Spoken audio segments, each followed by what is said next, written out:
So, black guy, Chinese guy, and a white guy walk into a bar.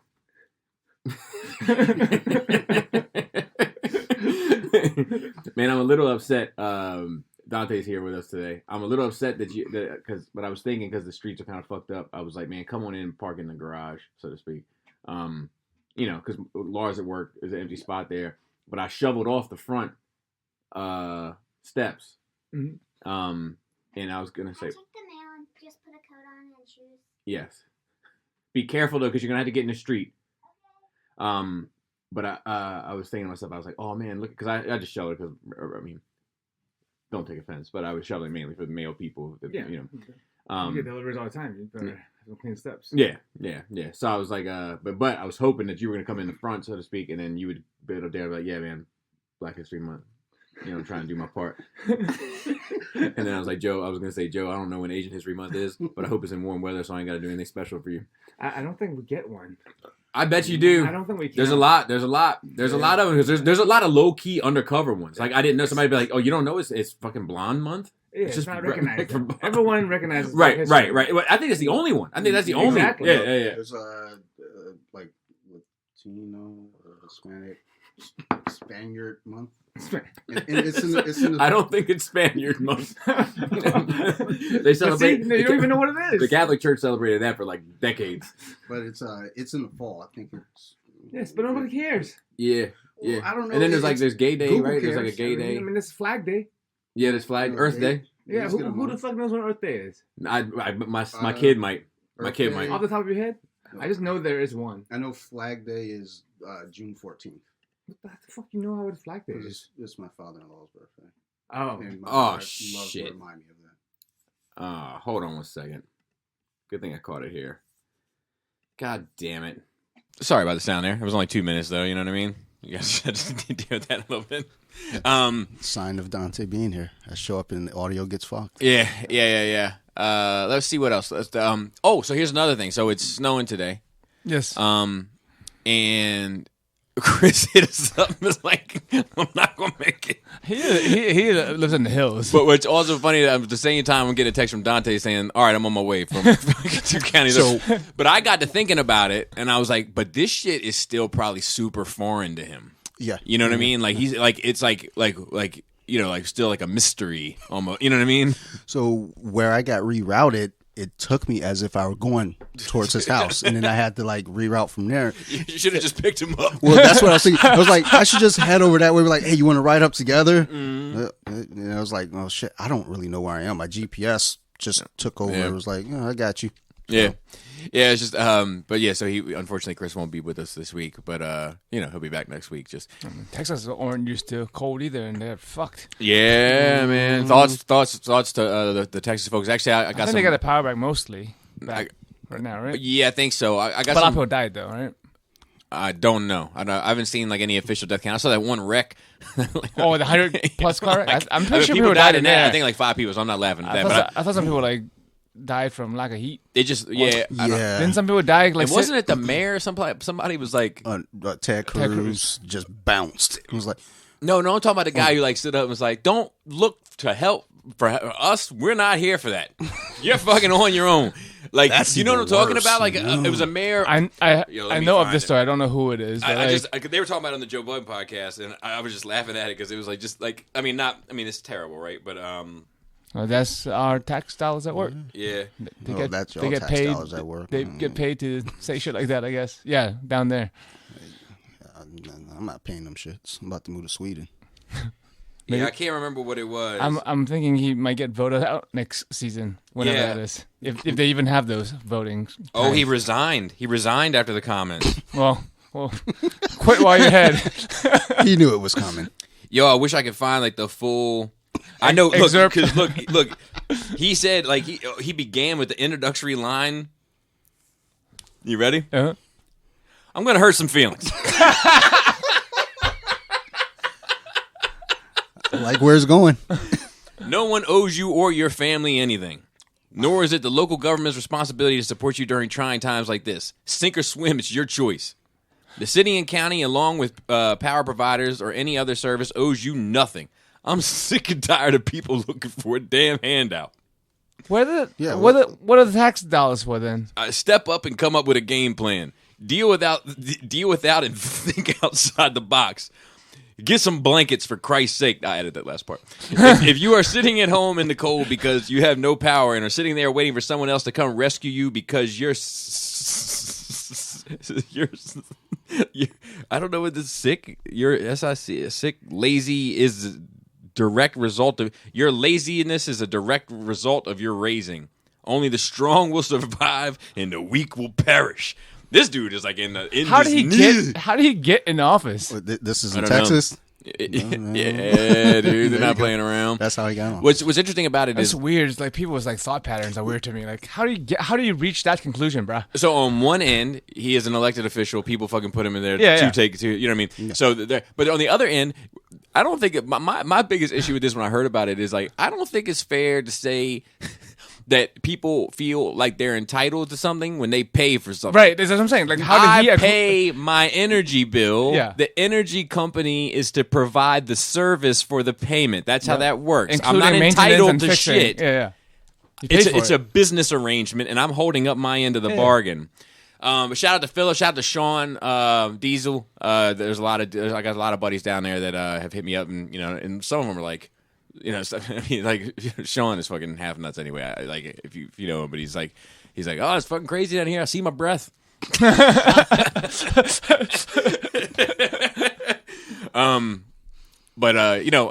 Thoughts and prayers though. I mean, that's tough. That's especially when you're not built. You're not designed to handle that shit. It's similar to Pinkerton, like you know what I mean, like that's why this came up. Like he's not used to this. We're like, I walked over here in the freezing water in my flip flops. It's fine, and shorts.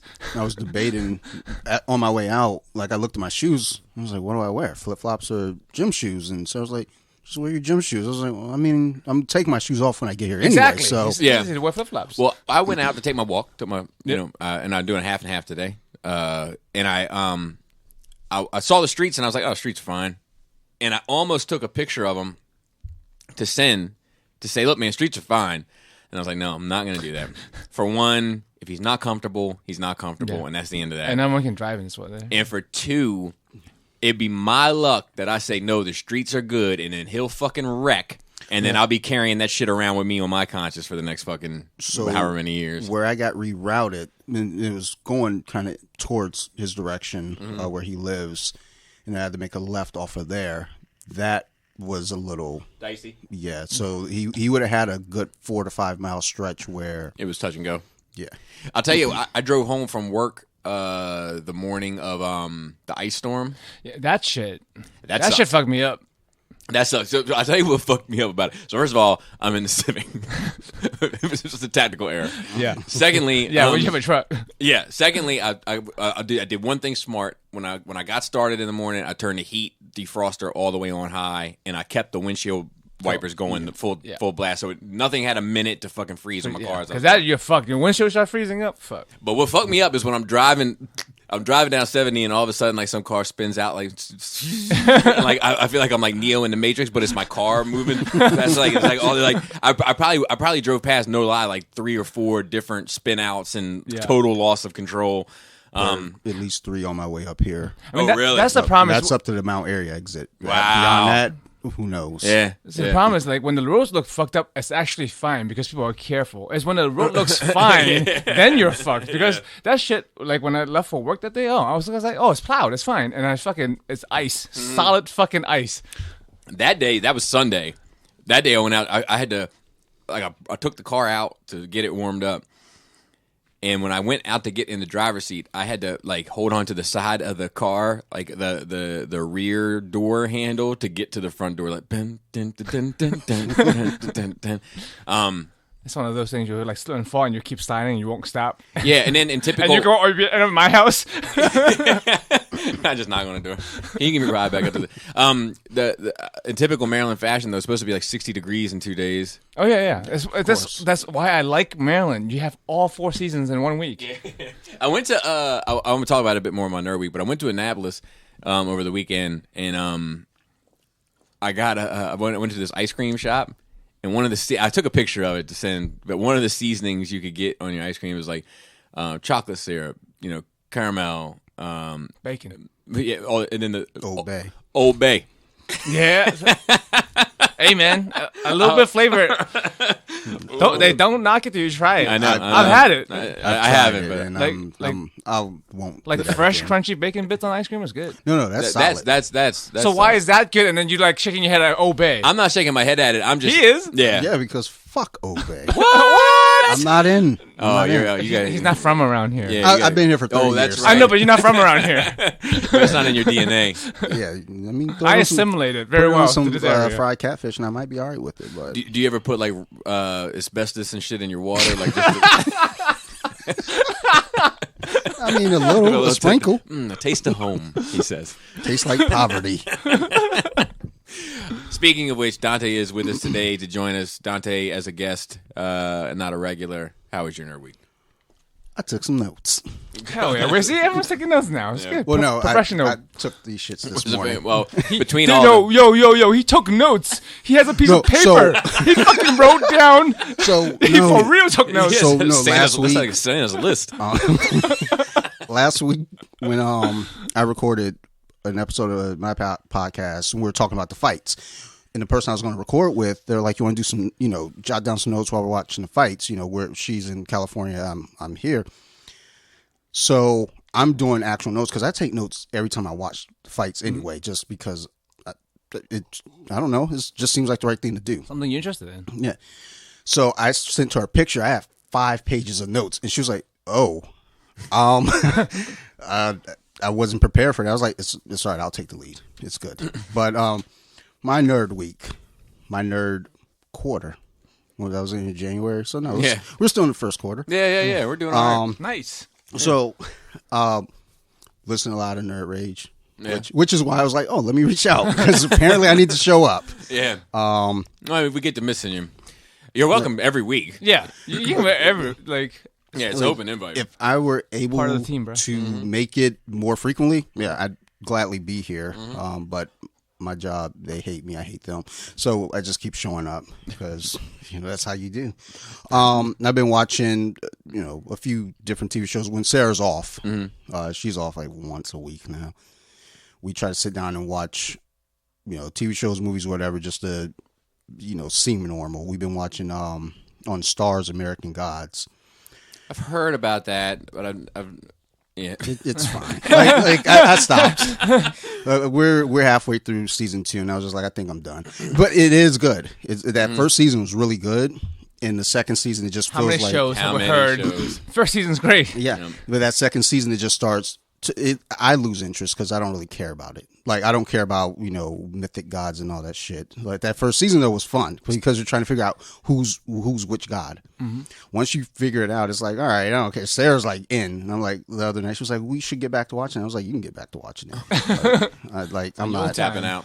Yeah, I'm done. Would you say it gore bashes? Drag on. I see you trying to take Chris' job while he's not here. It was kind of weak. It was kind of weak. I was sitting there thinking too earlier. It was like, all right, Chris isn't here, so we'll probably avoid it. But yeah, we started watching it. It's neat, the first season, and the third season. Like a lot of clips from the third season looks really good, but I don't really want to go through the second season to get to the third, right? Because not worth the work. Yeah, it's understandable for me anyway. I'll read on Wiki. Yeah. That's how synopsis. The Cliff Notes. Been listening.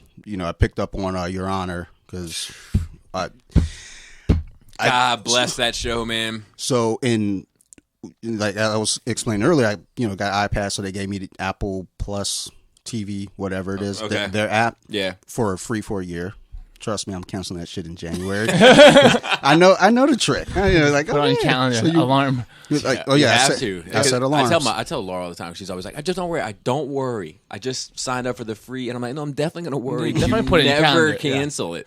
That's what they count on. Yeah, of course. Especially gym memberships. All types of alarms on my phone to tell me to cancel this, cancel that, and cancel that. Yep. So that's my shit. But so on the app though, I started watching this M. Night Shyamalan produced show Servant. Saw it. I saw the first season. I haven't seen the second season. So he still does things. People let him do things. Yeah. Like, well, some people are still not in the know. I talked to you about this. I don't think he's awful. He's put out some awful stuff, but he's put out some good stuff. Agreed. And sometimes when you get like a reputation, you get blacklisted and people don't fucking give you work no more. I would say that his average is average. Right. But Right. it's an inconsistent average. Yes. Because like he'll have something great A's and then and something F's. trash. Yes. But I'm 4 episodes into that. And So it's, I finished the first season.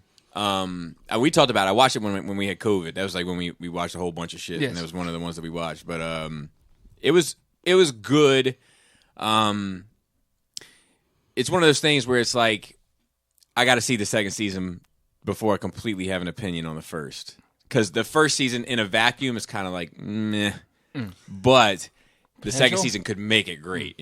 So I didn't know that there was a second season. I just accidentally saw. I just found out recently. Somebody mentioned it, and I was like, oh shit. I was like, there's a second season. Yeah, I was like, oh, okay. I guess I'm gonna stick Right. this one out, and It's shot beautifully. Like it's yeah. yeah. I watch it at night before bed, so Mm-hmm. I don't watch stuff and go to bed like, oh man, this is gonna put me to sleep. Yeah. I watch something like that, and now I'm in. Yeah, for those listening, it's a show on. It was Apple Plus or Apple TV app, whatever it was. Yeah. It was their like platform launch piece. You know what I mean? Like, look, and we're coming with this, and they haven't really come with a whole lot after it, but it was a solid thing to come with, so to speak. But they got a Justin Timberlake movie on there. That's a good follow up, I think. I don't know. yeah, I mean, dude, that dude's not a bad actor. I don't think he is. He was Like, great in a Social Network. People, I almost said Social Distancing. I've heard people mocking his accent, and I was like, well, he's from Tennessee, so I mean, Yeah. how bad can his accent be? A Southern accent. And he's been in the woods for a while. All right, so moving along. We're like moving right along. But yeah, so I checked out Servant. I like it so far. But then after watching a couple episodes ahead, I saw Your Honor, and they're like, watch the first episode for free. I was like, oh, I like free. Mm-hmm. So I turned it on, and the end of that first episode was like, I texted her, I was like, yo, we got to check it out. She was like, okay, all right, I'll watch it. And then I was like, okay, so I'm going to go ahead and do the Showtime preview. Let me see how long the preview is. If it's a week, we might have to get it, for a month. It was like, 30-day free trial. Giddy up. It was like, I'm in, setting an alarm now. We're 7 episodes in. We just finished episode 7 last night, and the only reason we stopped because she was getting tired, and I was like, well, look, I'll keep going, and you can play catch up, but That shit ended. I'll just go out. I'll say this about my Nerd Week because I don't want to spoil it. So I can see how some people would say it was too on the nose. I mean, is it over? All It's over. complete. The series is over. I think. yeah, it's How many seasons is it? Just one? And it's over. Okay. But I thought that shit was so perfect. I've added them in my stories to Showtime and said, please never make anything add on to this ever. Leave something perfect. Yeah. Mm-hmm. That fucking shit ended spectacularly. Hard to close. Closed well. one a friend of mine on Facebook who's a lawyer, and watching the tone of the show and where it's going, I figured this wouldn't be up his alley, like just how he is. But he commented on the finale. It always says like, the finale for Your Honor. All I have to say is wow. Yeah. Bravo. I was like, okay, you know what? I hear Bobby talk about it. This guy's saying that. Let me go ahead and jump on board, check it out. Okay, let me get the 30-day trial. Like, you'll get that much from me. But then I started seeing other good shit on there. So, as we were talking before, maybe, yeah. I'll stick around for it. That's how they get you. I mean, not get you, but like that's how they get you in. Like, have the trial, have something so good, and see the other things that are good that you want to stay on board. Like, and they're doing a job. For the most part, there's a lot of things that I'll get to trial, and I'll see there's good stuff. I'm like, yeah, fuck off. Yeah, but they're not good enough at it. Then. No, there are a lot of good things. It's just I don't want to commit, because there's stuff from Showtime that I've already watched before, like Shameless. I like Shameless, and this is the final season for them. So I was like, you know what? Instead of waiting to Netflix next fall, I'll stick around for that. That Wu-Tang documentary was amazing. That too. It was like a 4-part Wu-Tang documentary, and like it ends with all of them like now like sitting around talking, and like I mean it was fucking. I was getting choked up, you know what I mean, watching it. Like, God, man, like just like you go through something like that, like this, millions of albums sold, industry contracts, deals on the table, money fucking everywhere, and you try to come out on the other side of it with all your relationships intact, and it's fucking hard, That's something I run into, well, not on the Wu-Tang level, but like money-wise, because with my Instagram, BJJ Wiki, people always ask me, are you making money off of this? Are you charging for stuff? I don't. I've formed quite a few relationships through that. Most of my podcast guests are from Instagram. I like all these people. I was talking to a guy yesterday from Sweden, and we got into that. I was like, if I start doing stuff for money and having it post a certain way and communicate with certain people, I lose out on individuals like yourself. I lose out on those relationships, and then it gets weird. I have a friend on there who that's all they're there for is to make money. Yeah. And we've continued a good connection, but I know I wouldn't be able to do that because if I'm posting something for you, you want it a specific way. I feel weird now. Yeah, because it's not you anymore. Yeah, and ultimately, what happened is, I'll just shrug my shoulders, say fuck it, and I won't post it. And you'll keep messaging me, and I'll shoot you a message, say, I don't think I want to do that, and then it's over, and then that friendship now is ruined. I think there's a balance to strike with a lot of that shit. But what I do like about when you have a personal relationship and money gets involved, especially if it's like a commission type thing, right? Like if I were to commission you to do a Halloween sword prop, I not just close friends, but even associates, anybody that you have any sort of personal relationship with, and that shit comes up, I'd rather most often, not always, do it for free. Same. However, I respect on the same end when somebody's like, no, only reason why I'm even getting this is to support what you're doing. So I respect that too. But my thing is usually I would rather do it for free only because then I don't have to worry about your bullshit. Like, in a way. Do you know what I mean? Because like if I do it, you're like, I don't really like this. I'm like, it's kind of what you paid for. Yeah. You pay for me to do something, so I'm going to do it my way. Yeah, but if there's, if it's fucking, I don't want to make somebody happy. Sometimes it's just easier to just, do it my way, and then. Yeah. People just ask me to like make stuff for money before. I'm like, no, like I'll either make it or I won't, and then you can have it or you won't have it, and that's it. I hate money in relationships, unless it's one of those relationships where like money just doesn't fucking matter. Then you wouldn't be paying each other shit anyway. Right. I look at it like if I'm doing it for free, you get what you pay for. So if I fuck it up, because we were talking about when I post certain things, just depending on how the algorithm goes, because I don't play the game of doing all this extra shit to get views. Right. If it happens, it happens. I know there are certain days you post. For those listening, Dante has a fairly successful Instagram page. It's at BJJWiki. BJJ.wiki. BJJ.wiki. So hundreds of thousands? Or just like 52,000. Okay, so 52,000 followers. So it has a significant following. Yep. On accident. On accident. I mean, that's kind of like the Nerve Rage one. Is kind of on accident. It's like 400,000 some followers, and it was completely on accident. And I talked to Raul about it, and Raul was like, it was the it shit. Like it was like I struck early and struck hot on the it shit when it was popping back off, and that was that. Algorithms. Yeah. I mean, and that was back when you could really algorithms. That's when you could manipulate. Chris. That was back when you could manipulate it a lot better too. Because even early on with me, I would see the slow build, and then once I figured out, oh wait a minute, if I hashtag certain things, I get more views. Like I would hashtag Bill Cosby because that was during that time. Yeah. Suddenly more eyes were getting there. But also now as I'm starting to like look back on things, it's a slow burn too. Because I'll post something, there's like fucking 50 views or 100 views, by the end of the day, where some would get like 6,000 views within an hour. Right. But that one that had 100, I'll come back in a week, and I was up to 6,000. So it's like it'll get to people when it gets to people. But if someone says, "Hey, I want to pay you this to host, and hopefully it'll work for me," I don't like that because there's no control over it. So if it doesn't do well, I feel guilty, even though I don't have control. But you just gave me money, hoping that it'll help. Right. Yeah. So I don't know. That's a specifically complex business. Yeah, because it's not like a product, right? No, yeah. And, I've had people say to me, this one guy specifically was like, "Dude, you're leaving a lot of money on the table."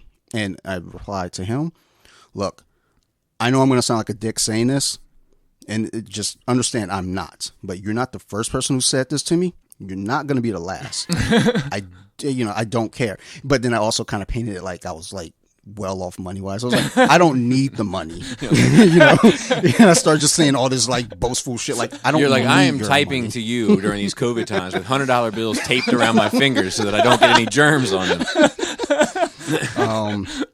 But yeah, like just kind of dealing with all that shit, and then spanning that into the podcast, which it's slowly doing well. I think it's doing well. Like I went into it again, not looking to make anything. What's the name of the podcast, too? Oh shit, yeah. What is it? Off the mats, bro. I didn't write that for the notes. Thank you. Off the mats. Because every time I open, it's like, "Hey, y'all, it's Dante again with Off the Mats." And I'm like, I'm not going to say this anymore because y'all know what y'all listen to. But You don't even know what you're making. I don't, at the end of every episode, I'm like, "Yeah, y'all can find me at this place, this place." I have an email. I don't know it, but I'll put it in the notes. You'll find it. Is it as long as ours? Because we pride ourselves on having a pretty long email. Yeah.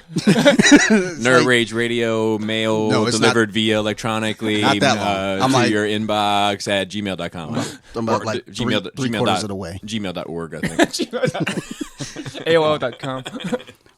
But with the podcast, the whole thing for me, because it happened during COVID, and I'm not seeing everyone, so it was really just an excuse for me to talk to people. Yeah, that's fair. And one of the things that I like to say during all these weird times, I listen to all my friends' podcasts because I get to be in on it versus like going.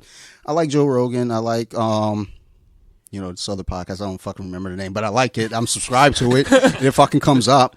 But I'll listen to Nerd Rage. I'll listen to The Nerds Are Spoken. I'll listen to Dunkel's show, The Shaded Corner. Yeah, that's interesting. It's very interesting. I'm still trying to get through the 4-hour episode. He's an interesting bird, though. Yeah, no, I love it. Like, because I look forward to it. Because on Thursday, yours comes up, and I think his comes up sometimes Wednesday, sometimes Thursday. But whatever it is, it's like, all right, let me get through his first because it's going to be, it's just kind of like a listen in on their life type deal, and it's fun. People as friends. So I always enjoy listening to people I know's podcasts because I feel like, okay, I don't get to see you, but I get to know what's going on.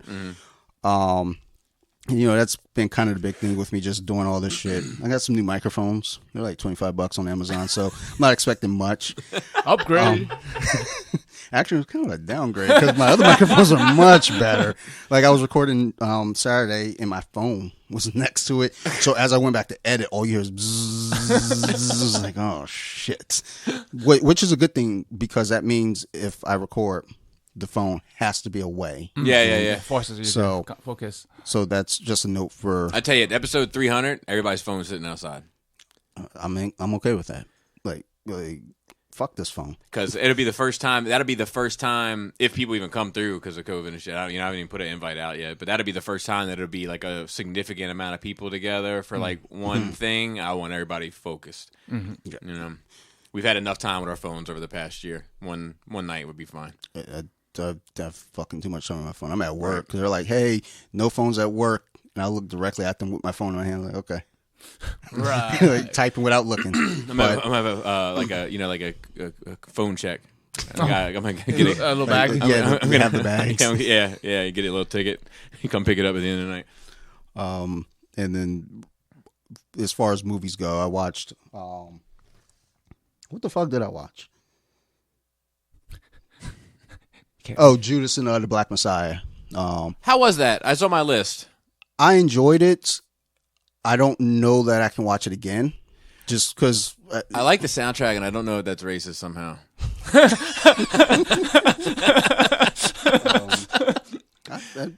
I wouldn't think of it that way. I don't know the rules. I don't speak for the black community, so like the black delegation. Yeah, only Evan does.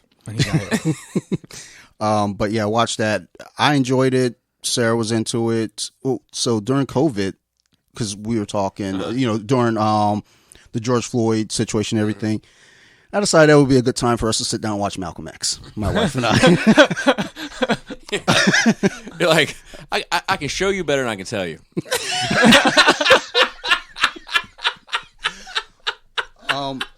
A lot of while watching that, a lot of time as we were talking, she was like, I never learned anything about Malcolm X in school, and I was like, well, I know. We watched that in school. That was the one with Denzel, right? Yeah. Remember him with the bleach hair and the toilet bowl? Yeah. We watched it, and remember I told this last time when Gary was here, and I was like, I don't know why, because it just seems like you have to be so careful in navigating conversations with this. Like, you know what I mean? I hate that you do, but it feels that way sometimes. And I was like, look, there was Jewish kids at our school that their parents got upset that we were watching Malcolm X in school and weren't watching Schindler's List in school. But like when I worded it with Gary, so we didn't. We watched Malcolm X, we didn't watch Schindler's List. And when I worded it to Gary's at the table, I was like, there was another community that was upset that we weren't watching a movie about their history. It was about a list. That's right. It's like and Gary's like, I know the answer. Can I say it?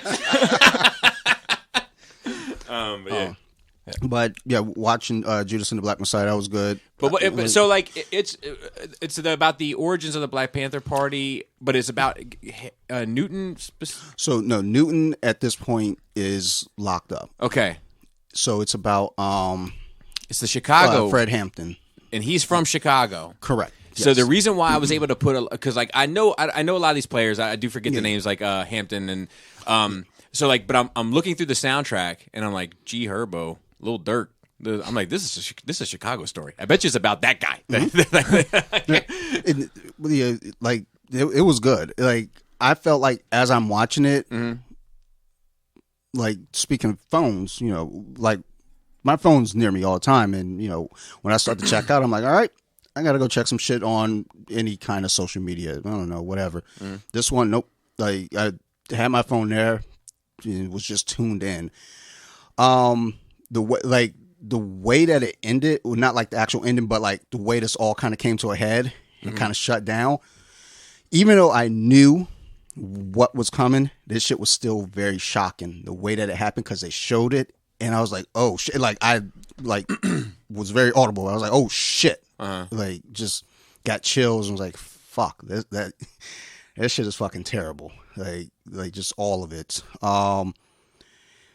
Like I said, I can't watch it again. Just when there's something I like a lot, like on that level that's just like deep, I don't want to watch it again because now I don't want to overanalyze. Yeah, and I think there might be something too, and I don't mean to speak for you. There might be something too about like, there are some movies out there that I have such a strong emotional response to the first time I see it that like every time I see it after that, the response is never going to be the same because I know it's coming now. Yeah, I mean, just because it's something that's good doesn't mean it's rewatchable or you want you want to rewatch it. Yeah. I mean, same with games. They're like amazing games, but there's no replay value. Yes. And then I got into a small squabble on Facebook. You got mad squabbles. I don't do a lot of communicating on Facebook as far as like getting into arguments. Even so on Facebook, so wise man told me don't argue with fools because people from a distance can't tell who is who. So this became semi-personal, but impersonal. So I don't know if you've noticed like shit that I've been putting on the Nerd Rage wall lately. I've been kind of putting like a little disclaimer at the top, like, look, this is a fucking joke. I don't want to hear shit. Like, because that's just it. I don't want to hear shit. You put up something funny recently. It was like, go ahead. I'm listening to you. I'm fine. But a friend of mine, as I'm scrolling through, because usually I scroll just looking for memes. I'm scrolling. I saw a link for the Snyder Cut, which I was already aware. I've already posted the trailer. I've already posted articles about it. I saw. That shit. He put up, if one machine were to go through Wanda's hex, would he turn back into Terrence Howard? That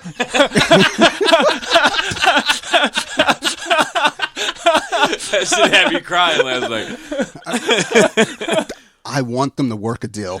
Just make that shit. Shit was with funny. all the multiverse shit, and all these characters that's supposed to be in these upcoming movies, just do it. Just give him what he wants. That shit was funny. I know he's crazy.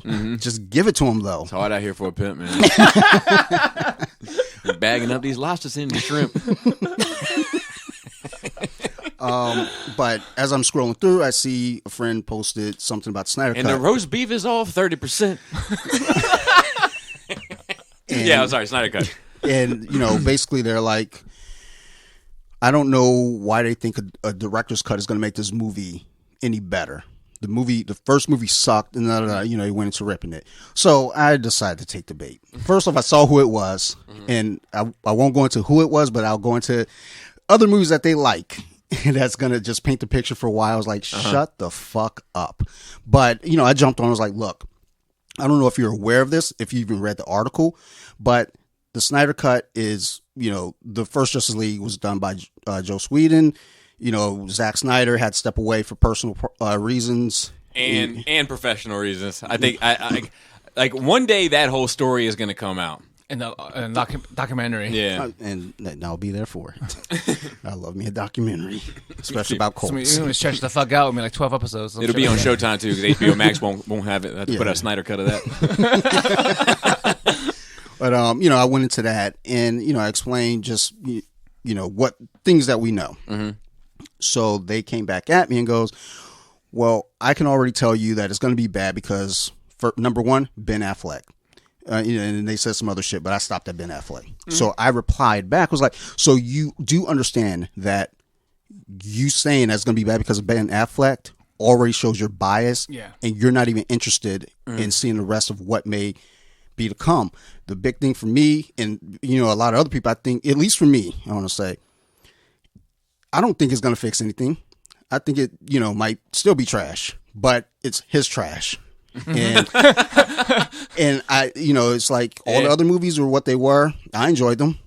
And if this one's trash, at least it's trash that's consistent. Yeah, at with least you everything sink or else. swim by your own methods. Like, Correct. I actually, we've been talking a lot about it at the house, and there's only 2 DC movies that I don't like if we don't include the Jost cut. I don't like Emancipation Proclamation. I don't listen to hip hop. I'm sorry, I don't listen to hip hop. Of Harley Quinn, and I don't like Suicide Squad. But there is an Ayer cut of Suicide Squad. So that one's not like the Justice League one, where the Justice League one is like, there was kind of a cut, kind of wasn't a cut. We're going to call it that it was a cut. Doesn't matter. Fine. Good enough. But there was an Ayer cut because they brought in those people that did the trailer to recut it. Yeah. So, but I would love to see that too. But I think that it's just. So here's the thing: when I saw Batman vs Superman, I was like, that shit's a joke. I came out of the theater and I was like, that's a 6 out of 10 at best.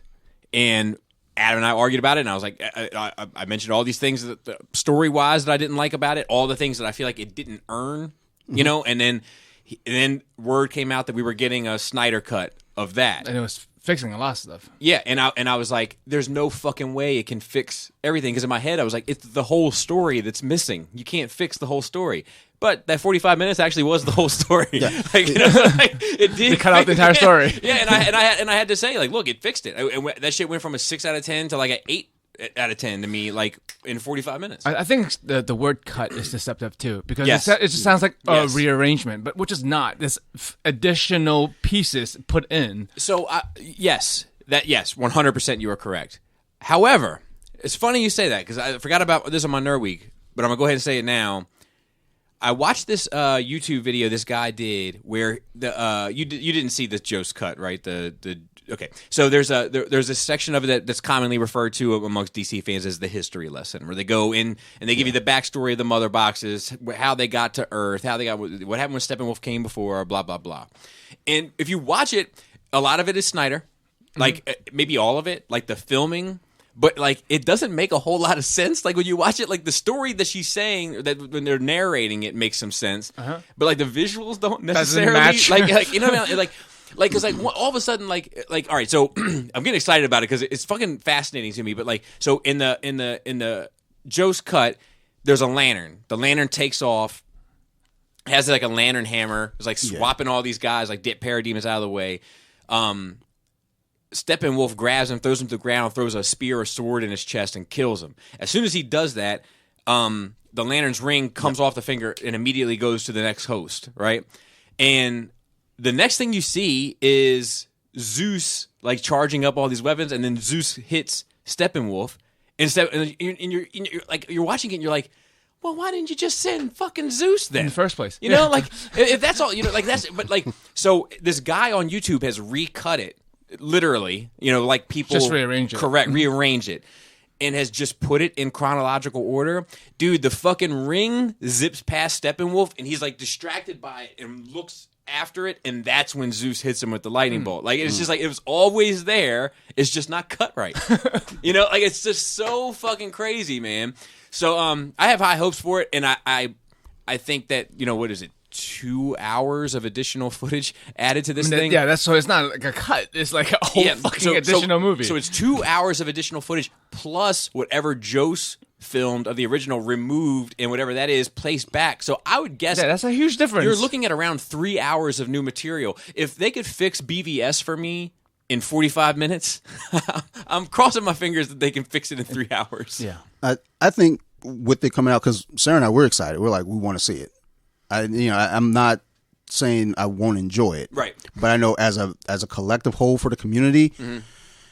The ones that's going to come out and nitpick this, nitpick that, and and it'll be fine. It'll be, it'll fix a bunch of stuff, but they'll still find something to complain about. Nothing's perfect. But they just want to look for something to pick at anyway. Yeah. So, and then back to this individual who had all this to say. Uh-huh.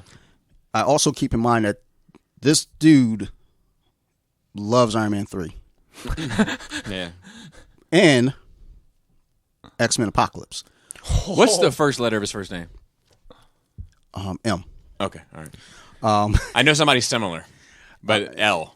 And either the letters even close. Right next to each other. But that was, I'm pretty sure that was all that was relevant that I have to say. I'm pretty sure that is. Yeah.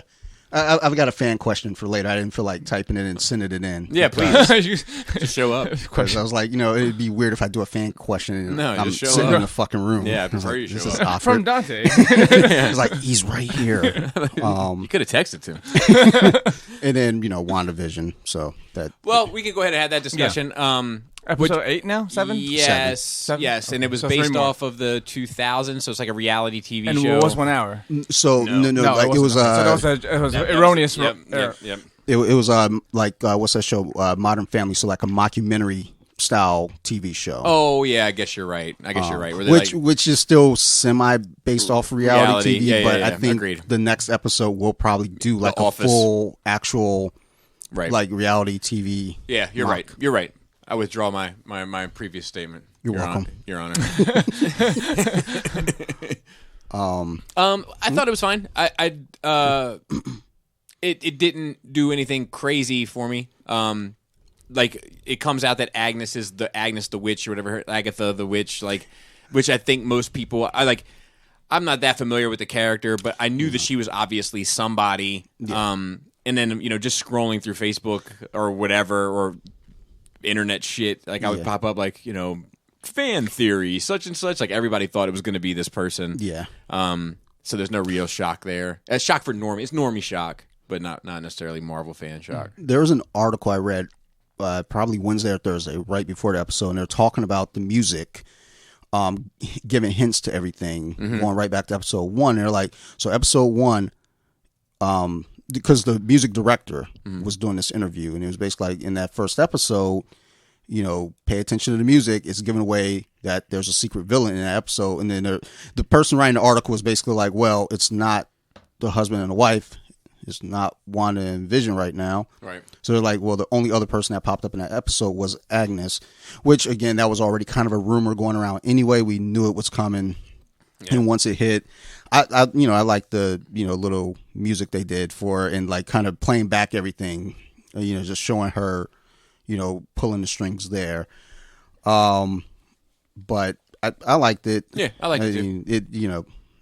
I was pissed because they're like, oh, the last 3 episodes is going to be an hour. I think that was 37 minutes. Yeah, it wasn't an hour at all. We did get a post credit, like a 5-second post credit scene. Yeah, and what was that again? Refresh my memory. This is the first time they've done a post credit scene. Correct. Monica Rambeau opens up the cellar, and then Pietro pops back up and says something about snooping. I don't know.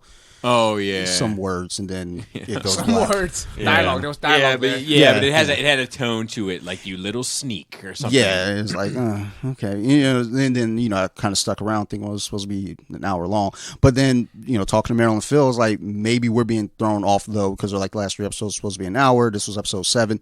Maybe there is a 10th episode and we're just being fucked with now. Maybe we'll know this week. See, I think that if that was the 2000s, my theory is this next episode will be the show to represent the 2000 teens, and then the final episode will be mostly reality. So that's what I'm thinking. If they don't sneak in an additional episode, so I'm fine with it. Yeah. I did. Well, actually, I'm sorry. No, that was my fan question. I'll save that for later. We'll come back to that. Never mind. Joe, how was your nerd week? That's good. Creepy pasta. Yes. 40K stuff. Twerking. Twerking on and twitching. On stream. Twitching and twerking. Yep. Twerking on Twitch and twitching on twerk. That's the usual. Yeah. We finished Fortune Fire, 50 episodes. We want more. Like, dude. Oh, you like Anakin? Yeah. I'm not the Jedi I should be. I want more. Not the twerker I should be. I'm not the twerker I should be. But now I'm like looking at knives and judging them. Like what? It's just distracting. Like seeing like things on. So we're watching. You're like that shit was forged in banana pudding.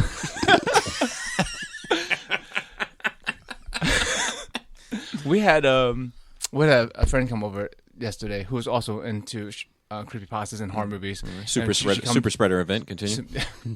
And she comes over once in a while because she's a little not super far enough away you don't see every weekend. Right. And we had some. We'll always have food and watch 2-3 horror movies. Okay. And during this one horror movie, I was looking at this guy's machete. I'm like, that doesn't look like it's made right. And I was just like judging the construction of it. I'm like, this is distracting. I assume it's that way for any profession of people. Like I'm sure like lawyers, right? You said lawyers watching this show. I'm sure they're like judging how it is compared to their courtroom. That's how I feel when I watch movies with fight scenes. I'm like, nope, that's right? not right. They didn't train. That's not right. Every now and then with mopping. You look at the mopping like that. Yeah, you don't swerve that way. Yeah, you don't even know the S pattern. You gotta get the corner. You're never gonna get the corner. You can't just round the corner like that. Oh, you're just gonna take that bucket right into the next room, aren't you? With fighting, I immediately categorize it as realistic or not. And non-realistic goes all the way to like fucking Crouching Tiger, Hidden Dragon shit, which is way out there to just like people getting punched in the face and stand right back up. That's still unrealistic. That's something I saw in WandaVision too when the chick from Thor turns around and knocks someone. I looked at her, I was like, okay, that's not realistic. Yeah, she's never thrown a punch in her life, and she could just knock someone out. Or when they beat up the guards. Yeah, and look, no offense to women, but like, ask any woman who's not training to fight to make a fist, and you'll be like, you are one punch away from breaking every fucking bone in your head. Yeah, thumb's gone. I have a friend who's always like, I'm scrappy, I'm tough, da-da-da. I was like, look, Toots, you weigh 115 soaking wet. I work, I train with a girl who's, about $140, and she's trained, and, off technique, she gives me a lot of trouble. She beats the shit out of me, but if I wanted to kill her, Yeah. and she's trained, Right. I can kill her. Right. Now, you at 115 with no training, soaking wet, shut up. Yeah, I mean, like my girl, my wife, whenever I'm like, all right, make a fist, and it's like thumb way on the outside, knuckles all like in like they look like you could walk up a staircase with them, you know what I mean? And then sometimes the wrist ain't straight, like it's like, oh, you got all sorts of problems. You haven't even left the fucking garage. You better put that horse away. you get hurt out here in these streets. You may as well just give up now. Yeah, being like, I don't know, if you've seen enough fail videos and like fucking World Star or whatever, then you know like what knockouts are like in real life, and they're unexpected. People get knocked out real easily, but also real hard. You see some people like bump their head and they're fucking out, and you see someone get socked and they're fine. Yeah, some of that shit is like it's like the perfect storm. It's like if all the storm, like the arrows align a certain way, you can get out of here. So like in movies, like a lot of times someone purposefully like, I'm gonna knock this guy out for covert operation or whatever. I'm like, no man, you can't just knock someone out just because you want to, bro. Like you see him sock him in the back of the head. I'm like, I told you one day I'm gonna fucking pick a fight with some 20-year-old and he's gonna completely put me in park with an air brake. That shit, like having trained. I just talked about this yesterday with why I stuck around with jiu-jitsu, because when I went in for my trial class, I got my ass kicked by a 14-year-old, and I was like, "Fuck that! I'm not leaving until I get this kid." I trained with him right before he went off to college. Now, I didn't get my revenge, but I did. We were neutralized, so we sat in a neutral position for a solid 4 minutes. He couldn't get what he needed. I will never ever get what I need off of him. Right. But sounds like something else. Stop playing hard to get. I mean, he was of age. Yeah. But by that time, he's going off to college. You're not talking about Dookie Howser. But kids today, they, and not even just that, just people who watch ESPN now with mixed martial arts, they have some background knowledge of it, but yeah, it's pretty normal to train in BJJ and stuff like that now, which is useful versus when we were kids. There were a lot of like McDojos and shit that didn't really teach you much. Yeah, Junksy Janks up in them, sir. Well, I mean, your guy was legit because he taught you how to spinning back hook kick a chick. I think I need to have you on the show. We need to have some talks. I need more history on this, because I'm like, hold on, because even though my show is a jiu-jitsu show, or you guys martial go arts, all over the place. Yeah, I think there's like 8 episodes out of 37 where we actually talk about martial arts. Right. Even the ones where it's like, so I got this person, they train, so fuck that. So who's your favorite X-Men? Right. Sorry. Yeah. So we ended up watching 3 horror movies last night. Mm-hmm. So let's see if you've seen any of them, because you are into that shit. So we watched Nobody Sleeps in the Woods Tonight. It's a long ass fucking title. I think I started. I know of it. Do they have an email? Nobody Sleeps in the Woods Tonight. Mail. Mail. I feel like I've started it. I know the name. I don't know that I've seen it. It is a sidebar. Of course, this is Nerd Rage.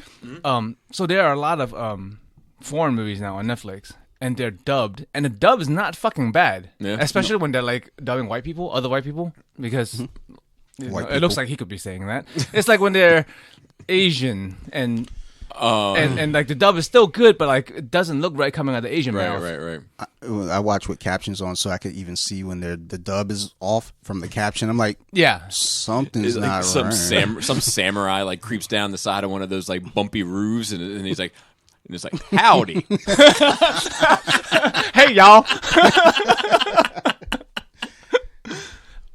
But yeah, so no, because that's all it is. It's like Asians and white people movies that are foreign and dubbed. I haven't seen any other kind. Shudder has a fuck ton of. Well, no, they don't even dub. They just say, "Nope, here you go. You're gonna get this fucking movie in Italian, and you better know it." Yeah, Nobody Sleeps in the Woods Tonight. I enjoyed it, but there's the acting is fucking great. The story was pretty good, but there's like a. I was thinking when you said that, I was trying to think. I was like, man, I know there's one out there I'm thinking of. I watched an African movie dubbed. Gods and Men or something like that. Like, I think the gods must be crazy. Dude, I remember my grandma had that on VHS, and like you like that reference, Bobby? At this point, I discovered that my grandfather had porn on VHSs. Oh yeah. So anytime I would see a VHS with names, I was like, "That's a weird name for a porn." And I put it in, and I'm just watching. I was like, I don't see any fucking. But I kept watching it because I was hopeful. Maybe this is a really long, elaborate story to get to the fucking. Nope. But then there's The Gods Must Be Crazy too. Yes. And there's the second one. I tried it again. It was like maybe the first one was a mistake. Land of Gods or Home of Gods. Fuck. What service was it on? Nah, I had a DVD. Oh, Of course. of course. So I can't laugh because even though I have all my shit digitally, I still buy the DVDs. Yeah, but because you don't use the DVD. You don't put the disc in. So- He puts the disc in. sometimes That's the difference. my internet goes out and suddenly I want to watch movies now. So I'm like, well, fuck it, time to watch Birds of Prey. No. Okay. And I think Like- Jim Jones had a mixtape named it also. Birds of Prey? No, this movie I'm thinking of. That's even still weird.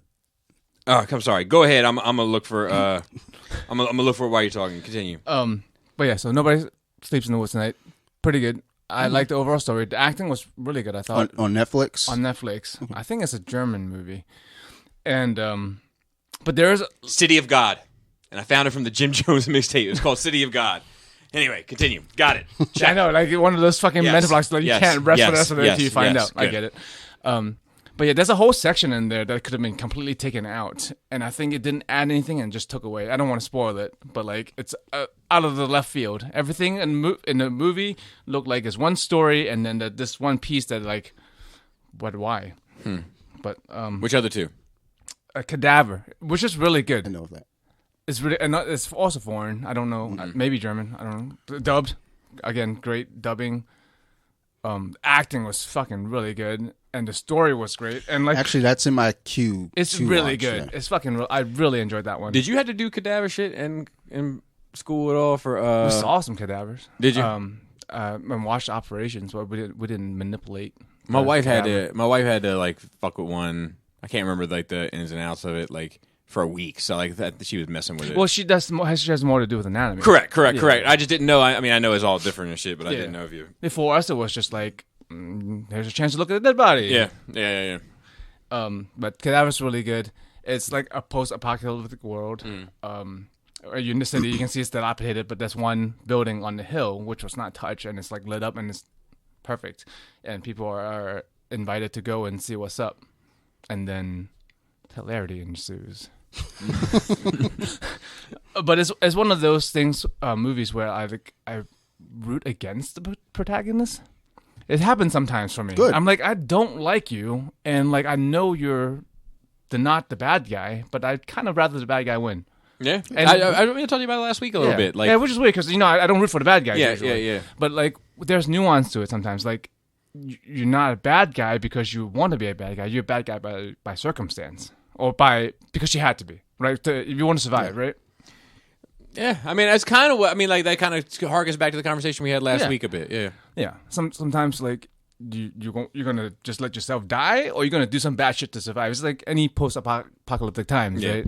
You might have to hurt somebody Actually- if you want to live. That's a discussion Sarah and I had while watching Your Honor with, just the shitstorm that he created right from Jump Street. And she was like, they didn't deserve that. And I was like, well, let me tell you this. If it's between my daughter and that crew, fuck that crew. Yeah. And I get that he's defending a lot of those cats, Yeah. but And he's that's another good guy. Yeah. Doing a lot of bad shit for, you know what I mean? Like it's life, man. I mean, I think about that a lot because of listening to creepypasta and stuff. A lot of them have in-depth story.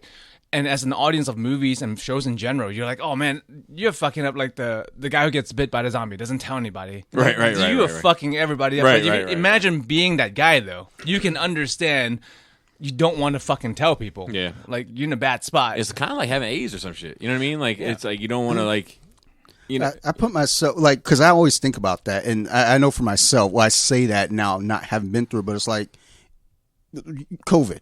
We'll say that's our zombie apocalypse. Like if I got COVID, I know it's like, well, I'm not gonna, because there are people out there, that get in like, oh, I'm gonna go ahead and train. yeah. Like, don't do that. Yeah. Like, Like, get knowing they everybody have sick. it. Like, Like if you come in with a snip, a runny nose, you shouldn't be. Like, Yeah. that's before COVID though too. If you think you've got a fever, don't show up. But I know for me, it's like if it's a zombie apocalypse, I get bit. It sucks, but I know it's going to be worse down the line for others, especially my family's like, look, dude, like, just put me down. And I say that now, not being in that situation. but you can understand why somebody wouldn't, would chicken out of that. Speaking of COVID, real quick, I was listening to Verbally Challenged with Herrick and BX, and he had Dust on, and they were talking about Dust works in the grocery industry, and they were talking like I could have, for one, and I wrote Dust and told him this, but I could have listened to him talk about that for 4 hours, like just COVID in the grocery industry and juggling the two. Like it was fascinating to me.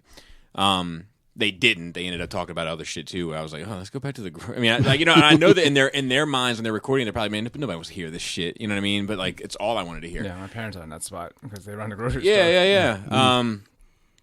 But one of the things he said that was interesting that I hadn't really thought about was also kind of true for me too. Is that like he's like, not only did I not catch COVID, I didn't catch anything.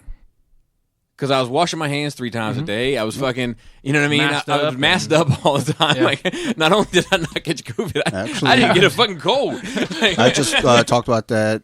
It's interesting that I didn't catch it. I didn't get it. Sometimes I get. You don't go nowhere. You don't see nobody. Yeah, you don't see anybody. You don't go anywhere. You don't touch your kids aren't bringing anything home. You're washing shit 1,000 times a day. It's like. But that's been kind of the big. Overall thing, people are like, well, the flu seems to be down, cold seems to be down. Yeah, well, because we're all wearing masks, we're all washing our hands, which shit, what you been doing? Yeah, exactly.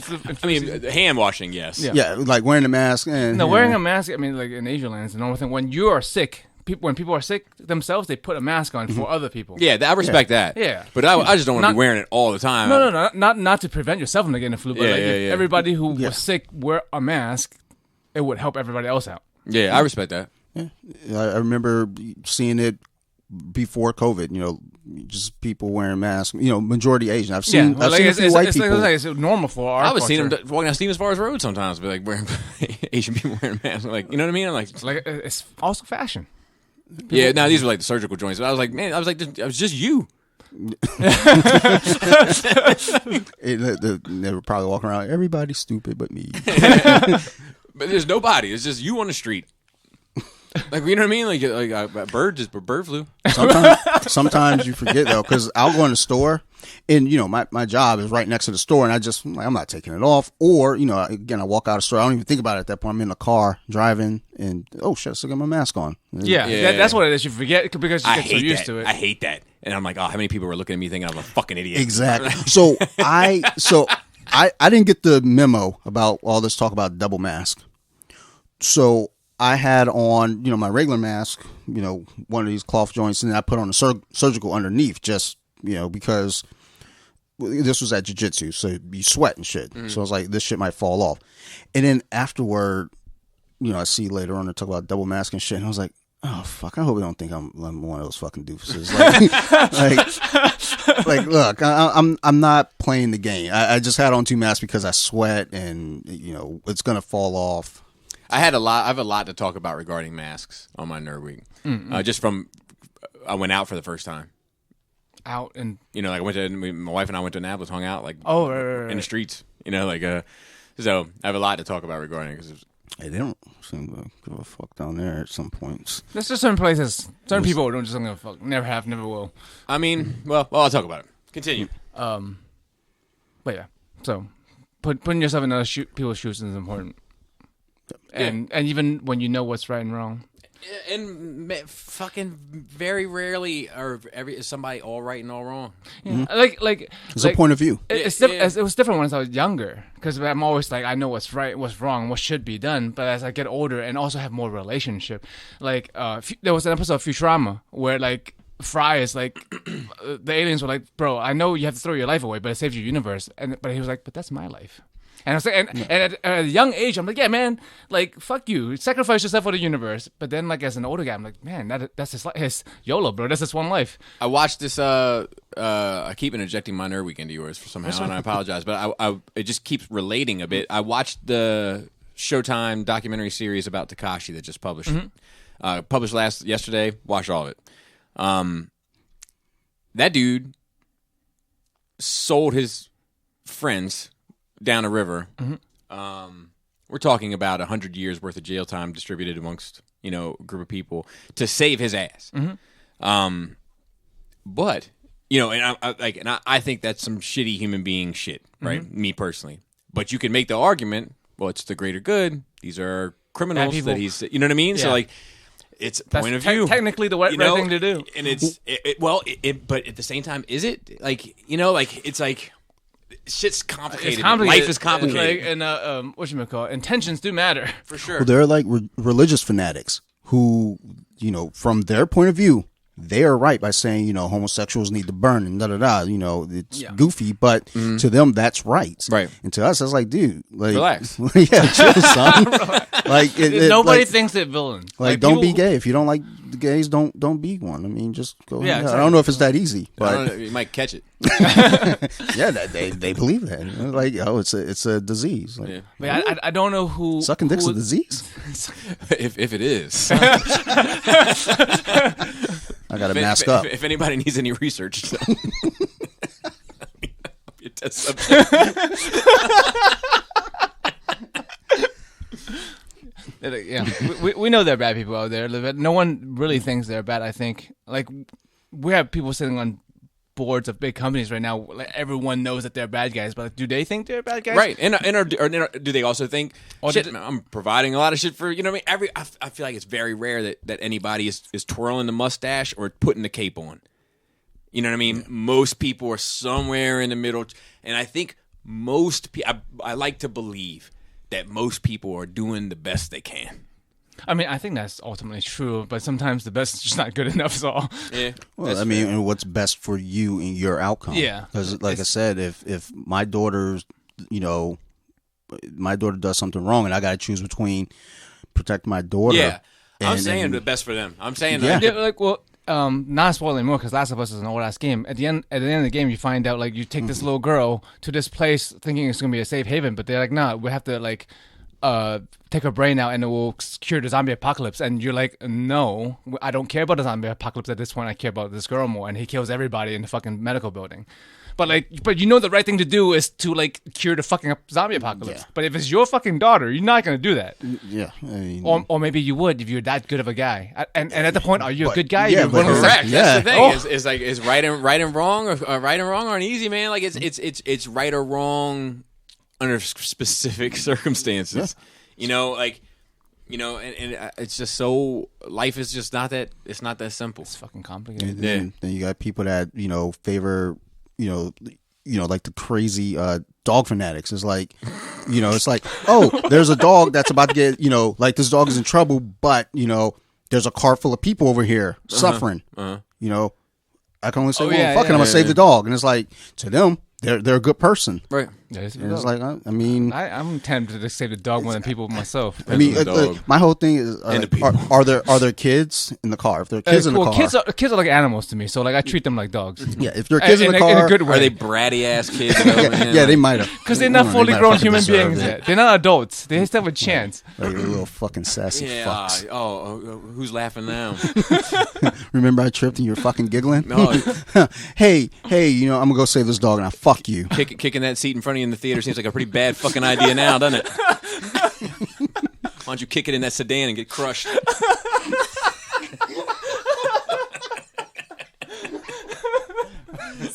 They die in a fucking sedan. That's fucking terrible. The last movie I watched was Cam. C-A-M. It's a movie about a cam girl, not the Twitch type, the get naked type. I'm in. There's a lot of hits in it in the movie. Watch it tonight. On one person? What? Like Total Recall? Total Recall to the extreme. But like it's like an identity theft kind of thing. Like she logs off one day, and then the next day she finds out like she's still logged on and live streaming, and a person looks just like her, and she has to figure out what's going on because there's no faking it. It's like she's here, but she's also live streaming. It's like a doppelganger type. Oh, okay. And you have to figure out what's going on by the end. It's pretty interesting. I ever tell you the doppelganger story with Shane? So I know this sounds goofy. I know it's silly. It's silly to me too. I know it's funny. It's funny to me too. He was playing around with the Ouija board. Oh no! Okay. Oh no! You white motherfucker! Dude, we will fuck with some demons. Heavy on it. And walk into dark basements. First. Like, yeah. Giddy up. I saw it the other night. Yeah. I was like, what the fuck are you doing? I didn't turn on the lights yet. And then he went to the Long Reach Village Center, right? And when he was there, he met Jenny B. Do you remember her? Jenny, it doesn't matter. But she met her, and she was like, she was like, see you Thursday. And he was like, what? And she's like, see you Thursday. We're getting together Thursday? And he's like, what? He's like, we just had a conversation about 45 minutes ago, a whole conversation where we hadn't seen each other in forever. We're going to get together Thursday, have lunch. He's like, no. But she thought it, and 45 minutes ago was when he was fucking with that Ouija board. Oh. And I know that shit sounds crazy, and I know it sounds funny. It's funny to me too. But dude, just why I said you don't fuck with Ouija boards. So there, I don't know when about this might have happened, but I know Shane was still. It was high school days. So what I saw was probably maybe right around a little after. So American Idol was still on air. And I think there was a contestant. This was on a commercial. There's a contestant that looked like fucking Shane, sound like Shane. So I was telling people that my friend was on was on, but it was Shane. Like, I shit you not. It's a demon. He looks like an actor to me. I can't place it. But the dude's like in a ton of shit. Like he's often just has a generic face. Yeah, but it's a very specific generic face. It's like he's kind of weaselly, like in a mover and shaker kind of way. You know what I mean? Oh God. Put a down payment here, and I'm robbing you for $400 at the same time. Like that kind of face. Anyway, continue. Yeah, no, I'm a man of science and logic and yes, shit. I know you are. And Ouija boards. But I don't fuck with this woman. You don't tempt fate. The dark elements of the universe. Yes. Why risk it, right? Just in case it's real. Just fucking in case it's real. Man. Don't fuck with it. Yeah. I was telling Bobby before we started recording. I was down in the basement last night with my earphones on. I take them off. So I was, you missed it. I was like, missed what? The light just flickered on and off. It's a motion sensor light. Put the earphones right back on. It's like, not today. Not today, Satan. Got a Sash Venture statue. It's fucking beautiful. I saw the picture on Instagram. Love it. Chris is working on a review of it. She's not done yet. It's fucking hard to review shit. Especially statues of that size. Yeah. And she's new to videos and stuff too. And there's only it's like, how do you break that down? Like materials, sculpt, pose, size, versatility, paint, gimmicks. That's about it. Yeah, and it's like, but it's like trying to like really have something captivating and in depth. Like I've tried it. It's like it's challenging. It's more of a showcase than anything because like yes. By the time you get to that scale of collectibles, right, it's usually not going to be bad. It's going to be at a certain level. Yeah, except for that. Usually, it's like because there are exceptions. Like there are, but those are the ones you review. I'm like, look, this isn't up to par. Yeah. Because everything else is like good or better. Yeah. That's fair. And I should have a quarter scale shipping here today. Actually, another one. Yeah, well, this is one I've been paying on for some time. I know. I'm just saying, like they're rolling in now. Yeah, you went from like none to. Yeah. So this one is the Daenerys one. I've been on this one for a while, and I think my final payment goes in today. So nice. Yeah. That's it for me. All right, let me go into mine. I don't have a whole lot, but some of it might inspire some conversation. So we watched BVS because we're trying to get through some of them before what you call. # me too. Did you really? And I'll tell you, it was interesting to me. For one, Selena stayed awake for the whole thing, which I didn't think was going to happen. I mean, it's an action movie, right? The long cut. We only watched the extended cut. But it's an action movie. As it should be. Yeah, but you'd have to see it, dude. It's not very actiony. It has a lot of slow parts? Yeah, well, it's like a lot of dialogue and a lot of story. It's like that 45 minutes they put back in. You know what I mean? And like, so she was like, that movie's really good. And I was like, yeah, I get it. And then the baby was like, I stay awake for the whole thing. And I was like, no, you didn't. Because I definitely saw her fall asleep. She's like, I saw Steppenwolf once. I'm like, I played Ultimate Alliance 3. Oh, wow. You played something. Yeah, I didn't. I'll be honest with you. I'm trying to say it quietly because we're playing as a family and the family's really enjoying it, but I'm not enjoying it. No, it's only great as a party game.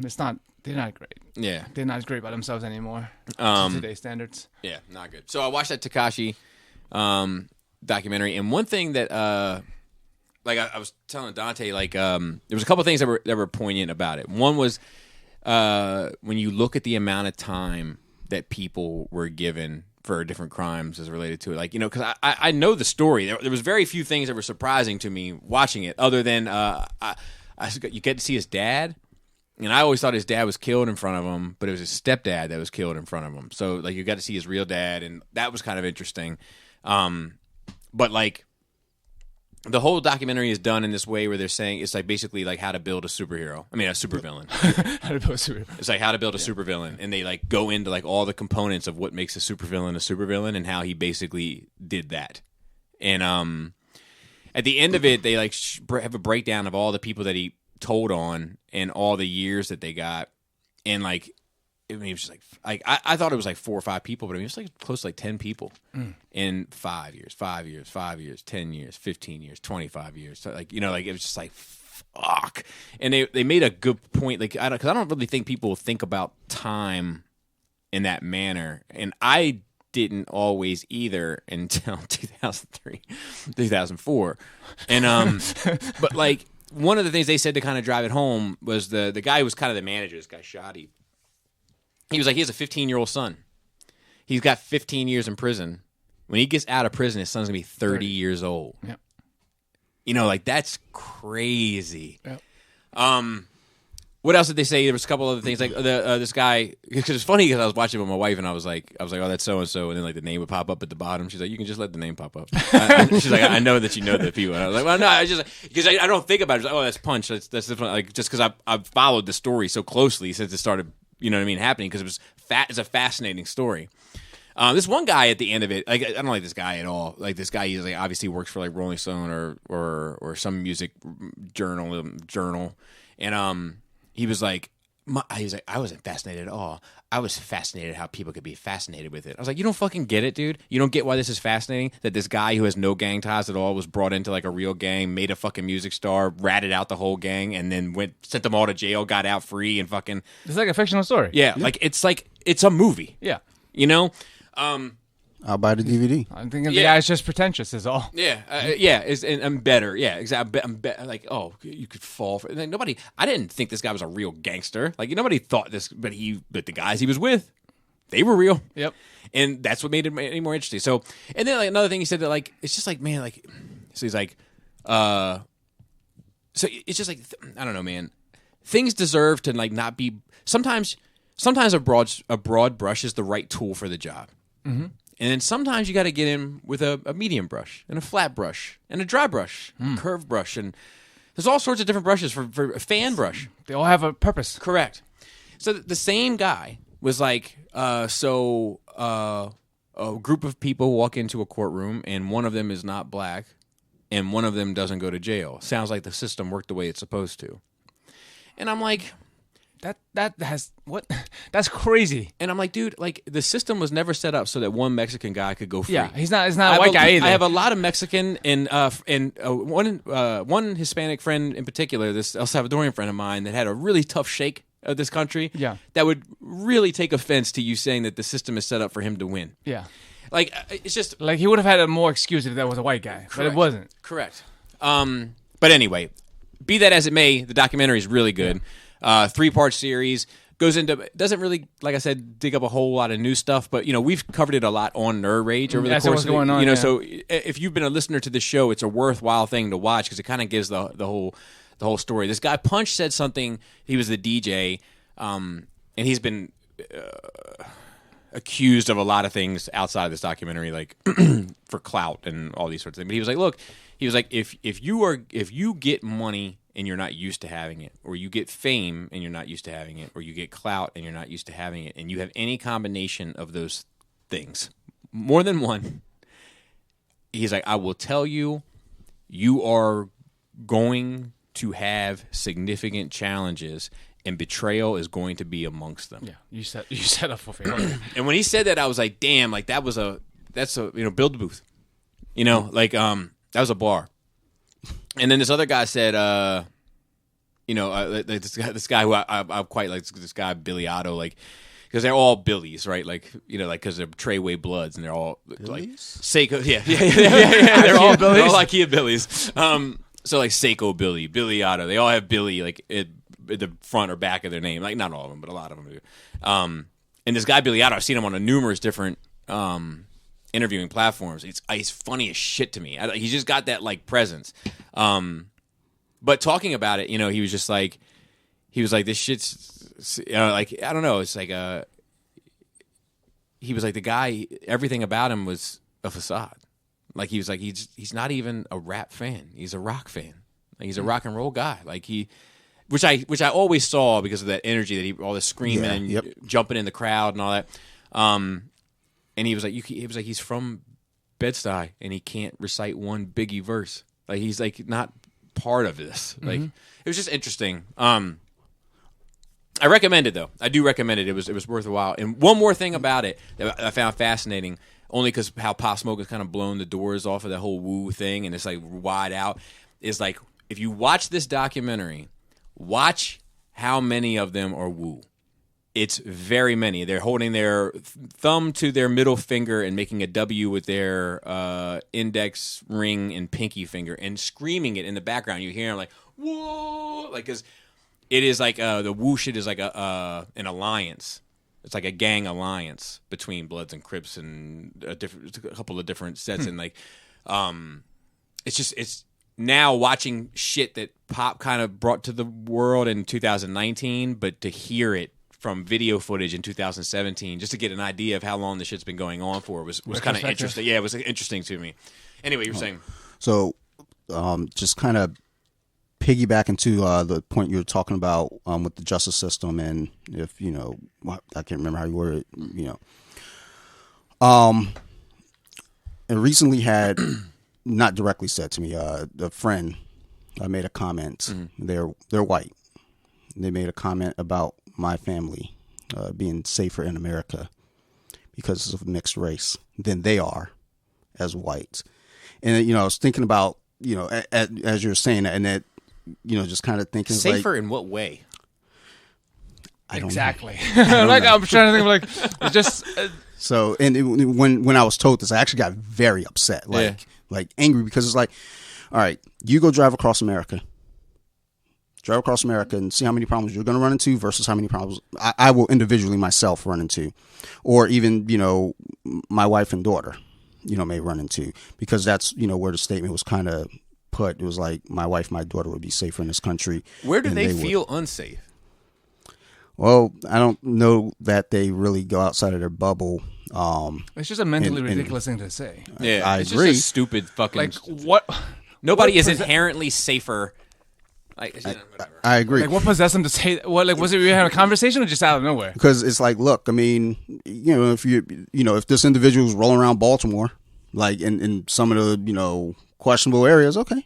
But nobody's safe there. I agree. Yeah, I wouldn't be safe. I for sure wouldn't feel fucking safe down there. Shit. Like, I mean, I told you about, the time Mario and I can't remember where the fuck we ended up, but I thought we were done. I thought we were goners.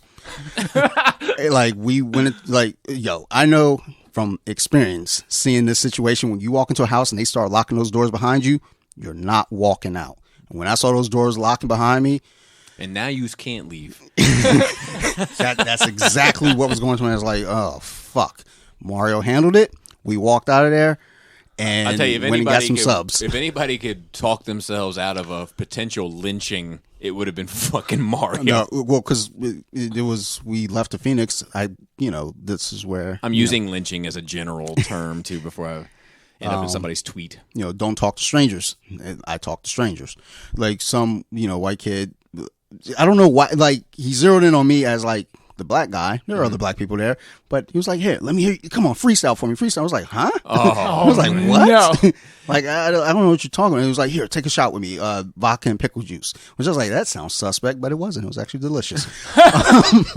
But he later on asked for a ride home, and he was like, "I'll give you money." And Mario was like, eventually we were like, "Okay, cool." And Mario was like, "Give me the money up front."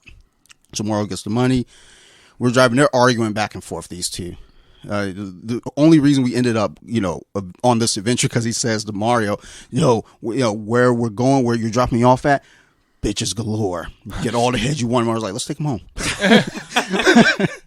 We ended up going down this little alleyway of houses, and there's only one way out. You got to back out, and there's speed bumps. We park. He gets out the car and goes, taps on the window of a car in front of us, like, you know, and there's some kind of ruckus. And, you know, they start kind of roughing that dude up. And I was like, oh, fuck. And, you know, I can't back out fast enough. Right, so right. At this point, dude comes over, taps on, you know, our window. Who the fuck is this guy? I don't fucking know that guy. Like, you fucking asked for a ride. He said, bring him here. Like, this is your guy, not our guy. At this point, he's like, come on, get out the car. Flash gun. We're like, okay. Yep. Not going to shoot me in my car today. Can't get the fucking blood out of this. So we go in. You know, they're bitching at this dude. You know, they asked, you know, Mario and I, which I can't remember what Mario's name that he gave them, but it wasn't Mario. And I was like, Dan, you know, just some fucking generic ass shit. Ippolito. I remember that came up one time. And, Troy was like, his left butt cheek is Cuban. But Mario went off with, you know, that guy and the guy that we brought up there. You know, went to the back, and there was some chick in the living room, you know, really nice, asked me questions, just general conversation. I was like, look, I'm going to be honest. I'm a little uncomfortable talking right now. I'm just going to chill. About 10 minutes later, Mario comes out like, all right, we're going to, the dude come out, unlock the door, let us out. And like Mario's like, let's go. They're about to kill that white boy. Let's go. Oh, God. Jumped in the car, backed up on all those speed bumps. I didn't give a fuck about my car. I was like, boom, boom, boom, boom, boom, boom. And I was like, son, like, I'm hungry. He's like, let's go down to the block, hit Shane's, and get some fucking Polish sausages. Shane's. Yeah. Long gone now. There's still one in Laurel, I think. I think the stand is at least there. I don't know if stand. it's still open. The one downtown is gone. That's where I was at Not the night before we got in trouble. We were at Shane's. Shane's is that spot where it's like you're either nothing good's gonna come out of it, or you go there after some rough shit didn't happen. Yeah, but Shane is the headquarters. But so if she goes there, she's probably not safe. Yeah. But like I went there and I didn't feel safe. There's I mean that's just a goofy thing to say in general, but that's also a goofy thing as someone who watches national news and think, oh, okay, well, left versus right, black versus white, you know, all this shit, and it's like It's not that easy. No, there's like that's the world. There's a lot of fucking gray. It's a lot of gray, dude. It's that fucking. I talk about the pendulum. I feel like every week, but the pendulum does go all the way to the left, and it does go all the way to the right. Yep. But the majority of the pendulum swing is somewhere in the middle during its course of action. You know, and that's where we should try to remain. I feel like our thoughts and our spectrums on stuff. But like, I was gonna ask just to lighten the. How many times have you had a gun pointed at you? So I saw this question on Facebook from a friend. I'm only asking because of what you just said when he brandished the gun, and because I got to thinking about it. So Gary and that's I the were robbed only on time. Tamar with a bullshit gun, and I tell you, Gary gave him like $5 that he had in his pocket. I had to give him like $40 and a jacket, and Gary told him buy a new gun. I'll never fucking forget it. I've had the police pull a gun on me once. So that was the question that I saw on Facebook back in June from a friend. They're like, how many? All my black friends. How old were you when a police pulled a gun in your face? And Sarah actually saw and asked me, and I was like, it's never happened. I've had a lot of run-ins with police. I've never had a gun pull on me, but you know, I saw a lot of answers, and I was like, I mean, we're all living completely different lives Because it's a lot of gray. Yeah. Fucking geographical area has a lot to do with it. Culture. Yeah, culture has to do with it. You know, I was during the time when I encountered that situation, I was out there. Let's see, Buck pulled one on me in Mario's basement, and it fucked the vibe up. I would think so. I'm actually trying to think. I might have during that time I was always fucking drunk, so I can't remember some shit too. Yeah, but I think as far as I know, I think that's it for me. You know, I don't know, man. I have mixed feelings about it. Much like your family, Dante, I have mixed feelings. As do I. But I just think that it like to paint anything as if there's only one way to see it is just so fucking stupid. The reason why people disagree is because there's not one way to see something. I mean, especially when you say in this country, and the country is fucking huge and super diverse. Yeah, Cleveland isn't the same as Tallahassee, which isn't the same as Boise. Oh, Boise. Oh, Boise. I bet you that's a slogan up there, though. It has to be. Oh, Boise. So when they bring home the fresh bag of potato chips. Oh, Boise. Fresh home fries. Let's see what else. And then, Your Honor, which I've already kind of touched on. The other thing is, so I went to, my wife and I went out to Annapolis, Naptown, as the locals call it. No, I don't. And, or no, the people that live there. They're dumb. Yeah. So I'll tell you a couple funny stories about Annapolis real quick. For those that don't know, Annapolis is the capital of Maryland, and it's relatively fine. It's like a quaint little town. It has downtown Frederick vibes in a lot of ways. Yes. A little more upscale. Yeah. Oh, yeah. But not that Frederick's bad by any means. Yes, but like a lot of like local artists, and they're painting things on the streets. They do have Section 8 in Annapolis. So let me tell you a story. So one day we go down there. This is years ago. My wife and I went down there. I forget for what. And I called my buddy Timmy Grins. I've spoken about it on this pod before. How he fixed that whole street up. And I called him and I was like, "Hey man, I'm trying to find such and such. I'm down here. Can you give me a?" And he was like, "You're where? Clay Street?" I'm like, Bobby. He's like, "Only you would stumble into this town and end up on that street. Make a right wherever you can and go the next street over. Don't care where you are. Go one street over now."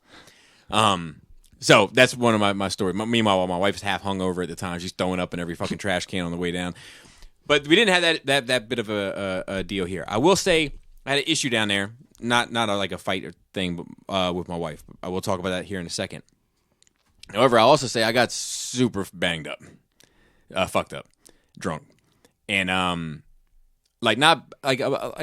drink fairly often. Mm-hmm. I maintain my little level of buzz is what I like. Just a little let me take a couple layers off. Let me get a little bit more sun for the old Kryptonian here. You know what I mean?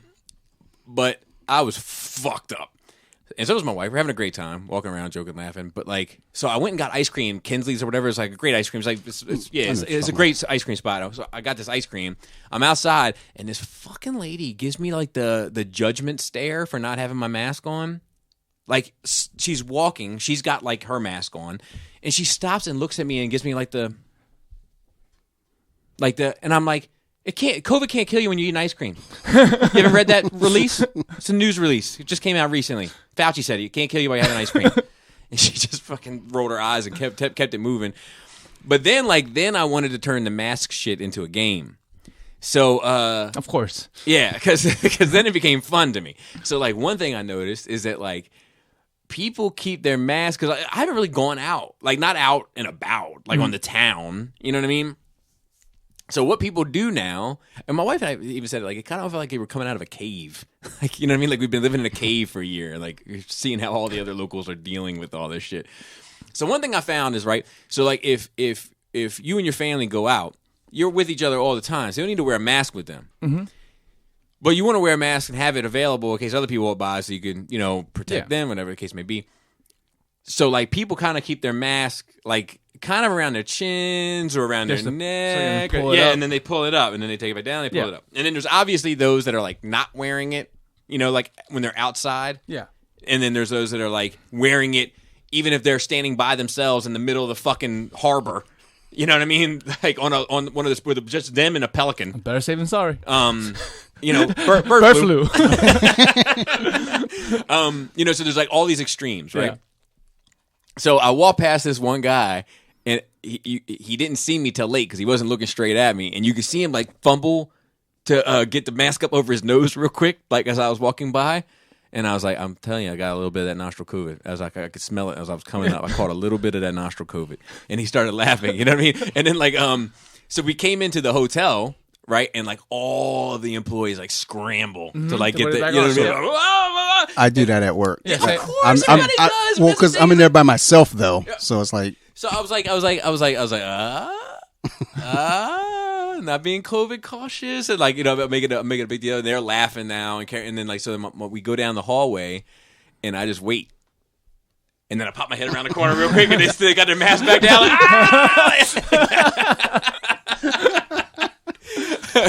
Like, but we went to. So then now I'll tell you what pissed me off. We went to Ruth's Chris, right? So the plan. This was the plan.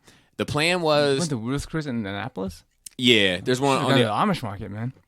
So I don't even know about the Amish market down there. To be honest, or is it down? It's not on the actual strip. It's like in where the cutout is at the parking lot. Yeah. Okay. I do know where it is. We didn't go there, but so we went down there. The original plan was to go down to Ruth's Chris, have some drinks, get some appetizers, get a little bit of a buzz, come back up, walk up the strip, stop here and there, get a drink, shop a bit, fuck around, have a good time, and then get back to our room and order a pizza and just sit in our bed and have pizza together, right? So we're sitting at Ruth's Chris. And I'll tell you, I had the best bottle of wine I've ever had in my life. It wasn't super expensive either. It was like a $60 or something like that. Is it just because you've been using box wines for so long that a bottle changed the game for you? Because I had some other ones there that were great, but they weren't. This was the best bottle I had. It was called The Prisoner. Of course. Yeah, but it was fucking delicious. But my wife was like, "It's a red blend because you don't really like cab. You're a red blend guy." Yeah, she's giving me a ton of shit about that too. We went to the nice restaurant. She was like, "Do you have any red blends for him to check?" You know what I mean? Like, I just fucking getting on my nerves. But anyway, so I'm eating these shrimp, and they were delicious. They got a new shrimp too. It's kind of like their Bang Bang shrimp. They don't want to call it Bang Bang shrimp. It's fine, but it was very good. And I'm eating these shrimp, and I'm looking at her, and we're taking a long time, right? But I'm not in any rush. But we're spending a lot of time here. We're on a Bobby Fun schedule. We're spending a little bit. So we're spending a lot of time here. I'm also talking to the waiters and waitresses, or the bartenders, because we sat at the bar, about them dealing with COVID, because from their point of view of working in the restaurant industry, which was fascinating also. And their biggest issue was the rules, like how silly the rules seem. Like you can have people at the bar, but they got to be 2 seats or 1 corner, or because there's all these little parameters, and everybody's breathing the same fucking air, and it's just like we're just playing. Yeah, we're LARPing. It's like do it or don't. I've been saying it forever. Like, do it or don't, man. Like correct. So, but it was all interesting stuff. But I'm telling my wife, I'm like, look, the only thing I want out of this whole trip, this whole evening, is for us to sit in bed and enjoy a pizza together. Mm-hmm. I feel like the window to that is closing because it's getting late. So, if you don't think it's going to happen, let me know, and I'll get a steak here, and I'll be satisfied from having a delicious steak. At Ruth's Chris, yeah. At Ruth's Chris, and I don't have steak very often because I try to be relatively in the health pocket. I'll have cheese curls, but you know what I mean? But no steak. So I won't eat steak. I won't eat red meat all the time, but I might have a little handful of cheese curls once in a while. It's just a handful. Yeah. Like my kids eat the whole bag. I might have 5 or 6. I'm telling her, I'm feeling like I'm not gonna get the pizza, which is fine. But let me know. She's like, no, we're gonna get the pizza. I was like, okay. I just want to be clear. If I don't get the pizza and I don't get this steak, I'm gonna be pissed. And she was like, no, we're gonna get. So guess what? Guess what happened? You didn't get either. Neither. Which I fucking knew was gonna happen. You gave her the 2 options. And so I was mad. I was mad the next day. So it wasn't like a mood ruining thing, but I made it. You did, yeah. My disappointment was made clear. Yeah. And I can fuck a vibe up in a room. I can bring. I am I don't know what to call it, but I can come in and I can make the room whatever I want it to be. I want to go in there. I want to make the whole room feel happy. I can do it. I'm gonna come in there and make the whole room feel super uncomfortable. I can do it. And I'll do shit so we went and got a breakfast sandwich. She's trying to appease me now, right? But I'm funny about breakfast sandwiches. I prefer a breakfast sandwich to be made at home because people don't cook the bacon right. It's all fucking gummy bear style. And gummy bears. So I went in and I was like, look, I'll take a bacon, egg, and cheese. I want an everything bagel, and I want the bacon extra crispy. Just when you think it's not crispy enough, cook it 1 more minute. Or just when you think it's too crispy, cook it 1 more minute. Comes out fucking bacon gummy as a motherfucker. I took 2 bites. I sat it there. She was like, do you want a bag? And I was like, no. She's like, how was everything? I was like, not good. My mom was like, yeah, you just say it's okay. No, you don't say it's okay. Don't lie. They're asking how it was. Not good. My answer is not good.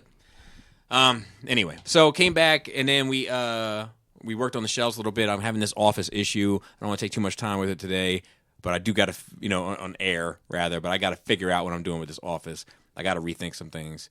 I just want shit to look right. And as it's tightening up, when it was loosey goosey, there was you could move anything around. You know what I mean? But as shit starts to like lock into place, now you're only left with a few open spots. You just got to make sure you maneuver everything just right so that you're happy with the end result. Yeah, it gets more stressful. Yeah. And what else? So we'll talk about that another time. And now I think we can get right into the notes, of which there are many. I fucked up when we were having a conversation earlier. How so? And I was like, oh, yeah, we want to talk about The Last of Us. Well, it's like it's been a game out for forever, so let me just fucking spoil the ending. I just remembered the show was coming out.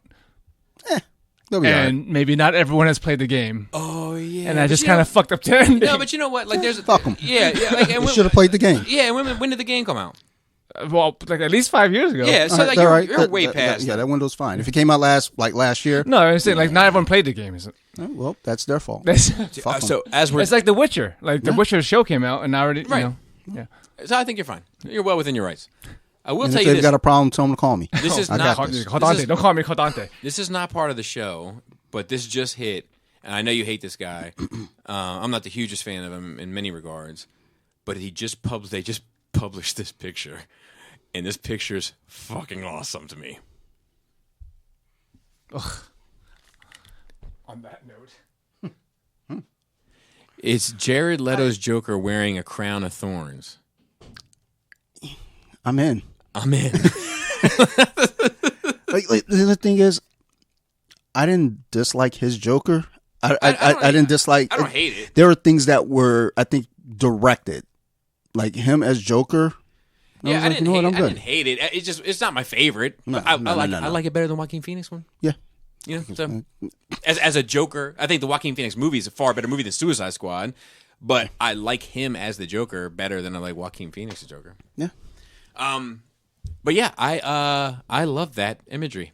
That's took me a second. I was like, oh. Yeah. So moving right along, death of the week.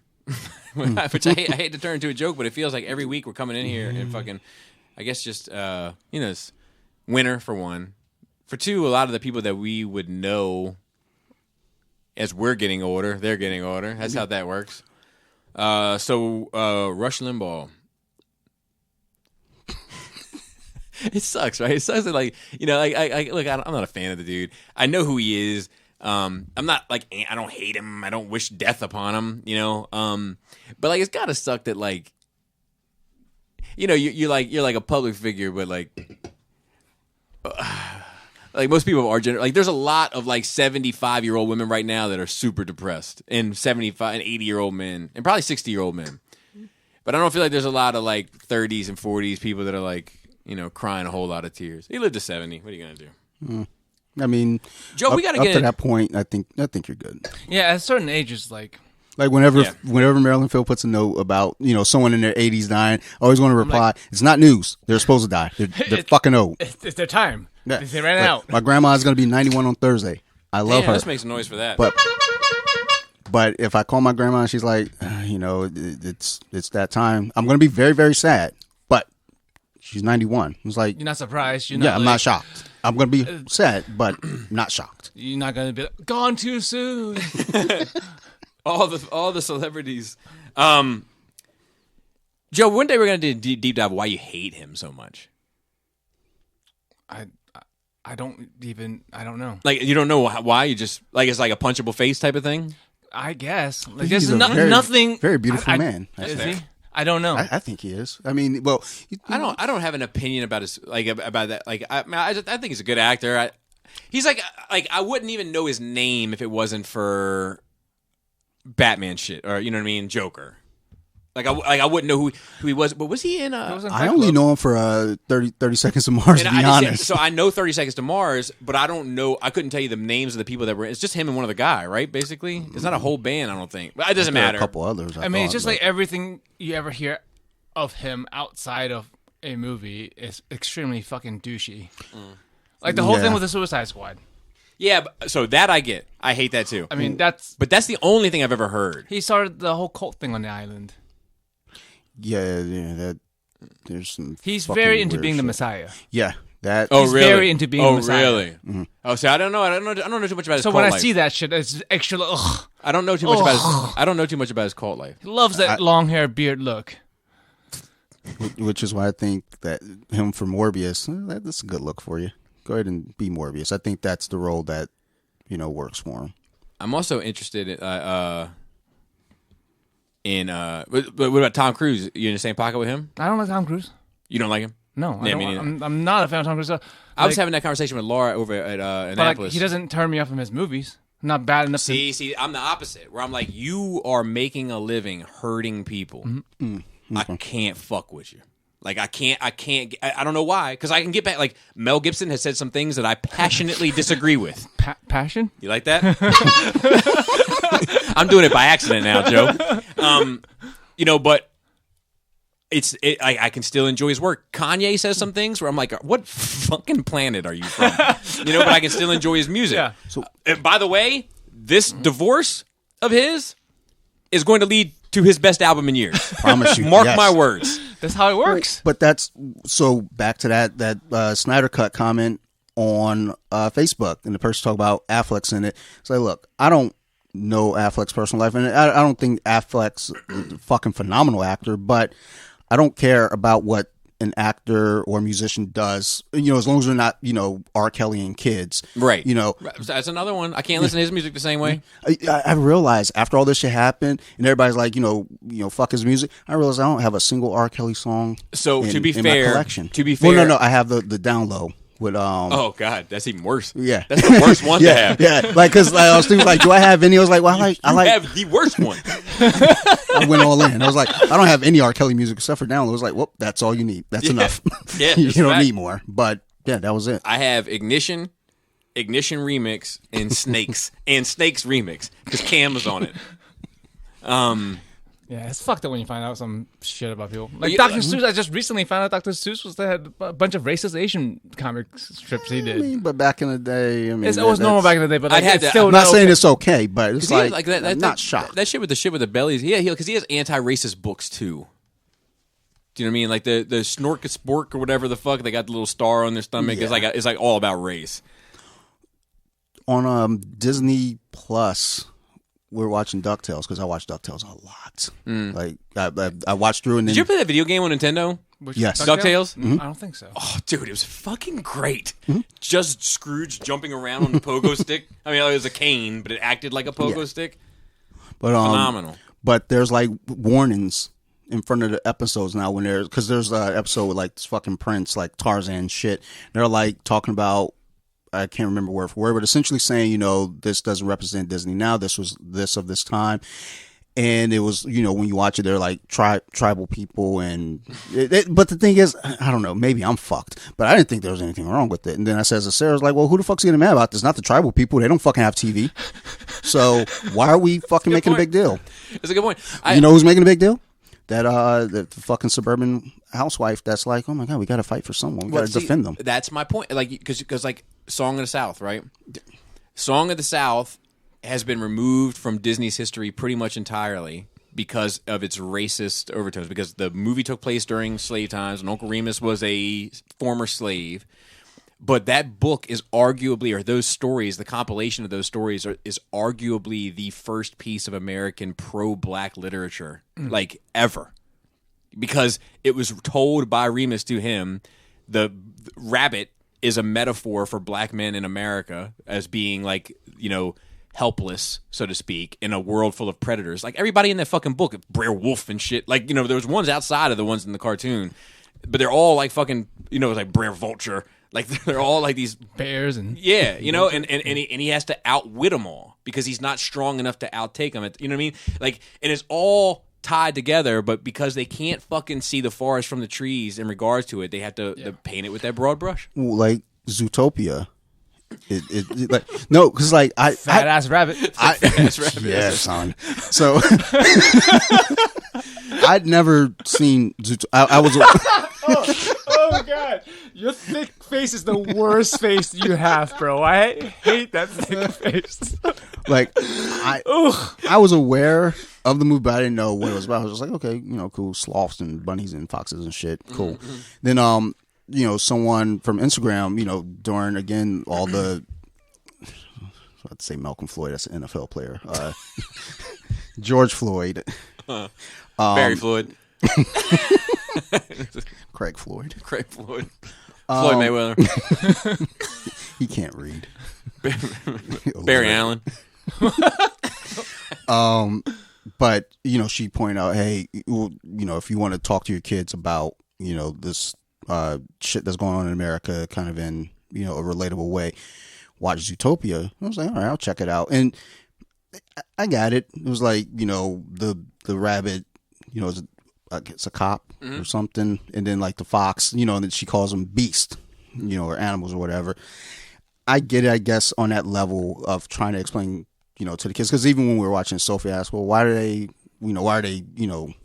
treating them that way? And trying to explain it as easy as possible. Things are just not that, things are complicated. It's not that simple. So I actually think it did worse for me. It did more damage than help. But I enjoyed the movie. But, when you look at all the shit that they talk about with Disney and, shit that's happened in the past with their cartoons, Peter Pan, all this shit. It's like, look, it's important to keep that kind of shit out there because you got to see where you came from. Because if you erase it and say, well, we can't watch this shit, we can't expose our kids to this shit, then they're just going to end up making the same mistakes again. So it's like, just keep I'm glad that they put the little fucking warning up there. I think that's fine. Like, it's just like you don't censor shit. You don't fucking burn books. Like they're there. Just look at them in the proper context. That's all. I think though, if you have because we have accounts set up separately because I don't want to watch whatever the fuck Sarah watches and she watches what I watch because I'm the man. Toxic. You're very toxic. Beat me. I was just telling him I want to watch that. There's a Britney documentary on Hulu now called God. Framing Britney. I want to watch. But leave Britney alone, bro. He said he can't handle it because of the way that people talking and Britney has something like all that talk. Dude, 3 minutes and I text her back. Nope, I'm going back to OnlyFans. Fuck it. That was part of my nerd quarter as well. Not being on OnlyFans yet, but there's free OnlyFans accounts, bro. Yeah. Trust me, I know. We know. No, because I noticed this on Instagram. When you go through any one of these like little Insta models, yoga models, even amateur MMA fighters, if you go to the link tree if they have a link tree, they have an OnlyFans. Yep. If I click on their link tree and there's no OnlyFans, I'm highly disappointed in them. So fuck them. You know what? Why? Because they're leaving money on the table. Yeah, exactly. You're leaving money on the table, but then if it's free, it's like, you're doing a community service. Community, service there. But I forgot what I was going to say. But yeah, fuck it all. Yeah. All right. So let's move on to now that we've concluded talking about Rush Limbaugh. It was all a dream. American hero. Netflix is doing a Biggie documentary. Everyone, dude, when we're gonna have Bobby Scoface documentary? Yeah, everyone's getting a documentary. I'm interested in this because it looks like a lot of. Did you see the trailer for it? Yes. Did you watch the trailer for it at all? No. It looks like a lot of his like before rap life. Yeah. Like, and the dude, if the dude had like a reputation of like being like a clown, like the jokester, like naturally charismatic and all this shit, and like. There seems to be like some of this old video footage and stuff, and like that one clip in particular where they had him like shaving like with an electric shaver, and they're like, "What are you doing?" He's like, "I got 3 whiskers. I can't be out here looking like 21. I got to look like I'm 18 still." Like like just like you could tell like funny fucking dude, and a lot of like that humor I always felt like I picked up in his raps, like like if you don't get it, you don't get it, but like the shit that he would say was funny, a lot of it, like. Biggie Smalls is the wickedest. If you think I'm pussy, I dare you to stick your dick in this. If I was pussy, I'd be filled with syphilis, herpes, gonorrhea, chlamydia, getting rid of you. Like I just like the dude was funny. He was a funny dude, and like that sort of wit has to transcribe over to real life. Do you know what I mean? I would imagine. So I'm interested in taking a look at it. It seemed. I don't know why it made me feel like I was going to feel good watching it. That's what my heart told me. You're going to feel good watching this. Are you though? That's what my heart told me. And then you find out you already know the ending. I do know the ending, but I don't know if they're even going to focus on all So that. watching episode 3, I have a good feeling about this movie. It's gonna be a good one. It's actually one of my favorites. Exactly. But that's why it's one of my favorites. I prefer a know tragedy. Yeah. I prefer a tragedy. Like I'll go back to that shit. Like the older I get, back in the days, like in the Greeks, they only had like the one. You knew what it was going to be because they would hang the one mask, or they hang the other mask. Yeah. I definitely was only showing up for the other mask. You know what I mean? Like if I was ancient Greek. Sons away, guns away. So Prime One Studios has released a statement that basically says their Grim Knight Batman, which was going to be with guns because he kills a bunch of fucking people in the comics, will not be coming with guns. And nothing in the future is going to be coming with guns. And I only says, pursuant to Warner Brothers' weapons and propriety mandate, Prime One Studio is unable to completely and properly display, market, or advertise the product herein. Oh, it's Warner Brothers. Yeah, yes. But it says the mandate stipulates that Prime One Studio cannot exhibit any statue with attached weapons, ammunition, or explosives for the purposes of marketing and advertising, nor can the former be exhibited in a threatening manner. Thank you for understanding and your continued support. So it may still be coming with the guns. But that is so It just can't insane. show them in the picture. And now it's not fucking just insane. Warner Brothers, because I just got... Oh, no, maybe it is Warner Brothers, because I got the news that It was all Batmans. Yeah, they were all Batman shit. Yes, my Joker was a Joker. It was a Mafex Joker. Yep. And... What was the other one? I thought it was a Batman figure of a different type. But yeah, whatever it was, it won't be coming with any of the guns. It'll just be coming with the knives. And the Joker had a gun that was like a flag, like a bang. Flag, yeah. Which is very... And like it can't come with that. It's going to come with knives. And it also, I think what I'm thinking of that I'm tying back to is that I think that Revoltech Wolverine was supposed to come with a cigar, and they took it out. It's fucking insane. It's insane. It's not solving the problem. No, it has nothing to do with the not problem. only that, the character has guns. It's not like they're adding it. It already exists. Mm-hmm. And like, if you're posing a statue in an action pose, it's gonna be threatening. It's just like this. So will the hands? Yes, dude. Finger guns. Not where I was going. What genius fucking decided that this was a good idea? Or I don't, it blows my fucking mind. Some suburban housewife. You're probably not wrong. Like it's. But how? Like, are kids buying these fucking $1,000 statues? Correct. So no, but what happens with those situations? You know, you pan across a bunch of stuff, and in their mind, oh, that's kid stuff. Kids are going to get this. You know, so no, get rid of it all. Well, Batman's not really for kids because Batman does have guns and kill a lot of people depending on which universe he's in. He also, or at what point in his life. He also beats the shit out of people, like, not really, like... Ruthlessly. And honestly, as it might be better off with the guns, because without the guns, he's beating them to a pulp, and that's torture. Fucking breaking people's arms and torturing them. And then asking the questions after you break their fucking arms. Yeah. Like, where are they? Where's the trigger? You would never give it to an ordinary citizen. Thick. So thick. Yeah, dude, no, it's fucking crazy. Like, unless they also like, you can't. We're not gonna have any stories where Batman has guns either, and we're not gonna show any guns in the comic books. Yeah, like, and then what's nice about it though. This is what we're talking about censorship. I fucking can't stand that shit. We'll get the rappers to stop talking about it. We'll get the rock musicians to stop talking about all the action movies. No more guns. Yes. Get rid of the action movies, of course.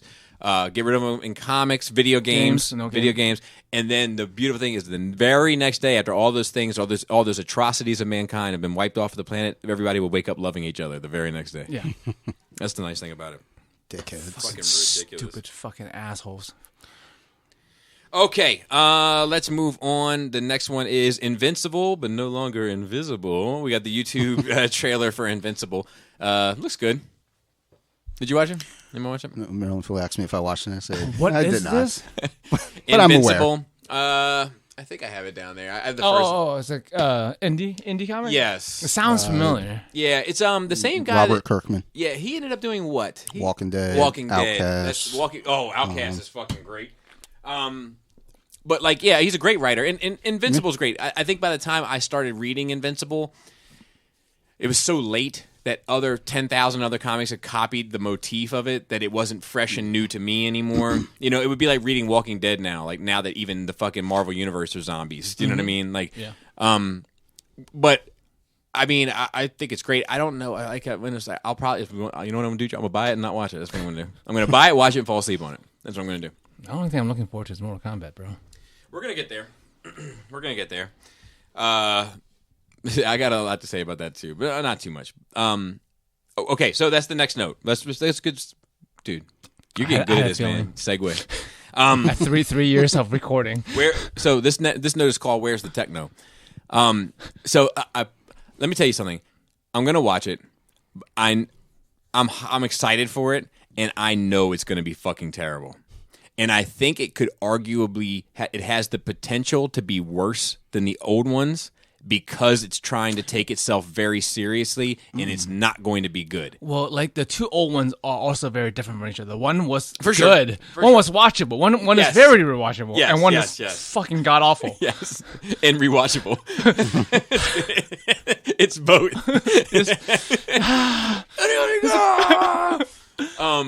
I mean, Go it's ahead. taking itself seriously, and like, why not?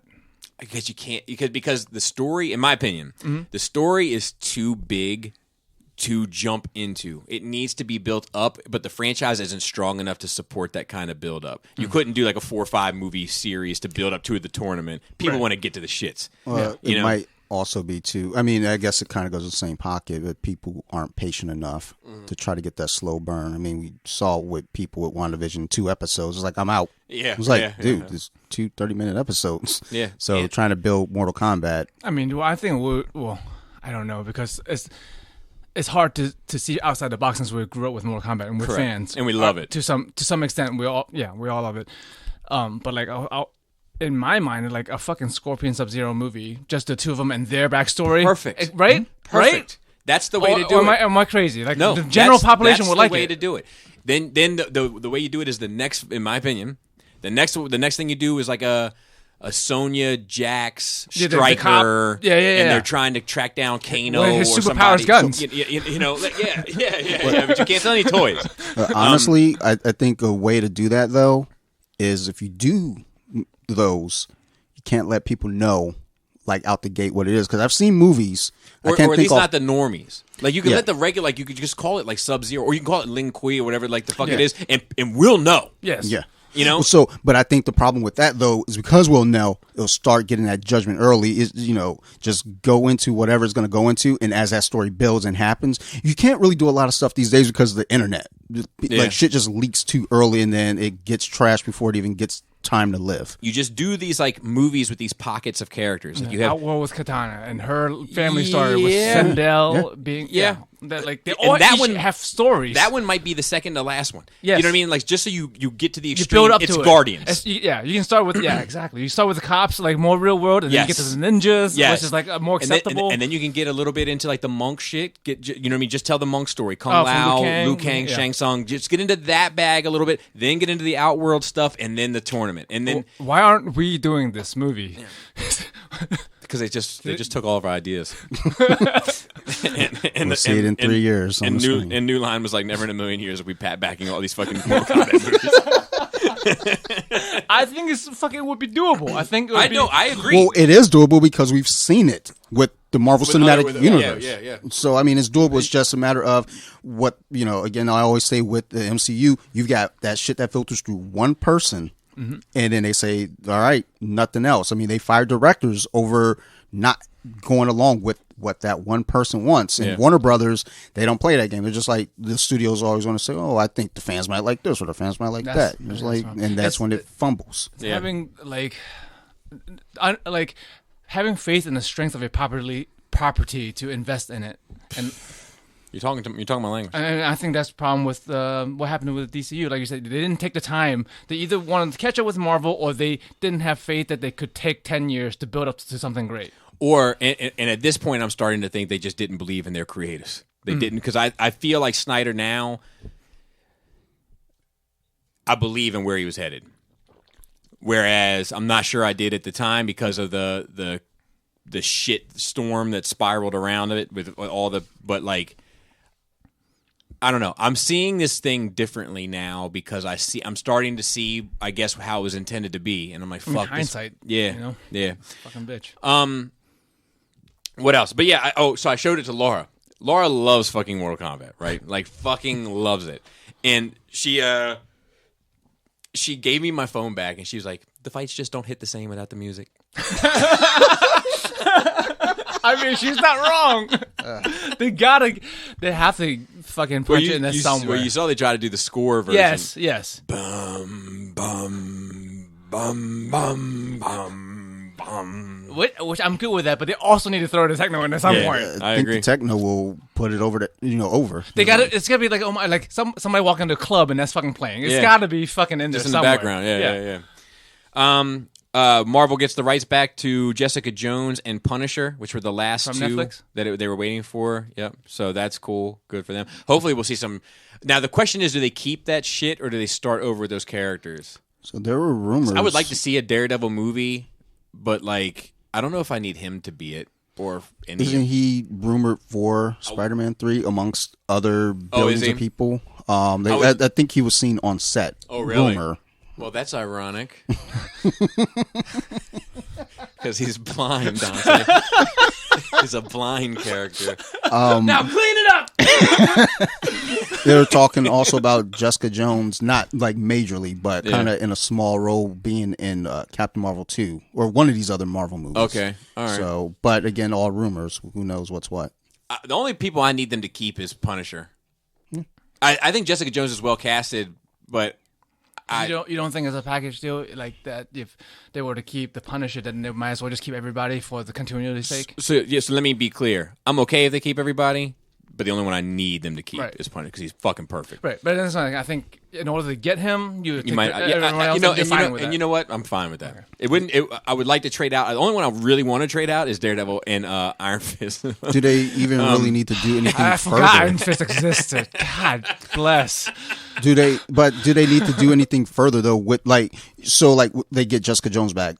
Do they need to do anything with Jessica Jones? Or do we really care? Yeah, no, I'm good. I'm with good. the show, the show sucked. The second one, yeah, the first one was good. Yeah.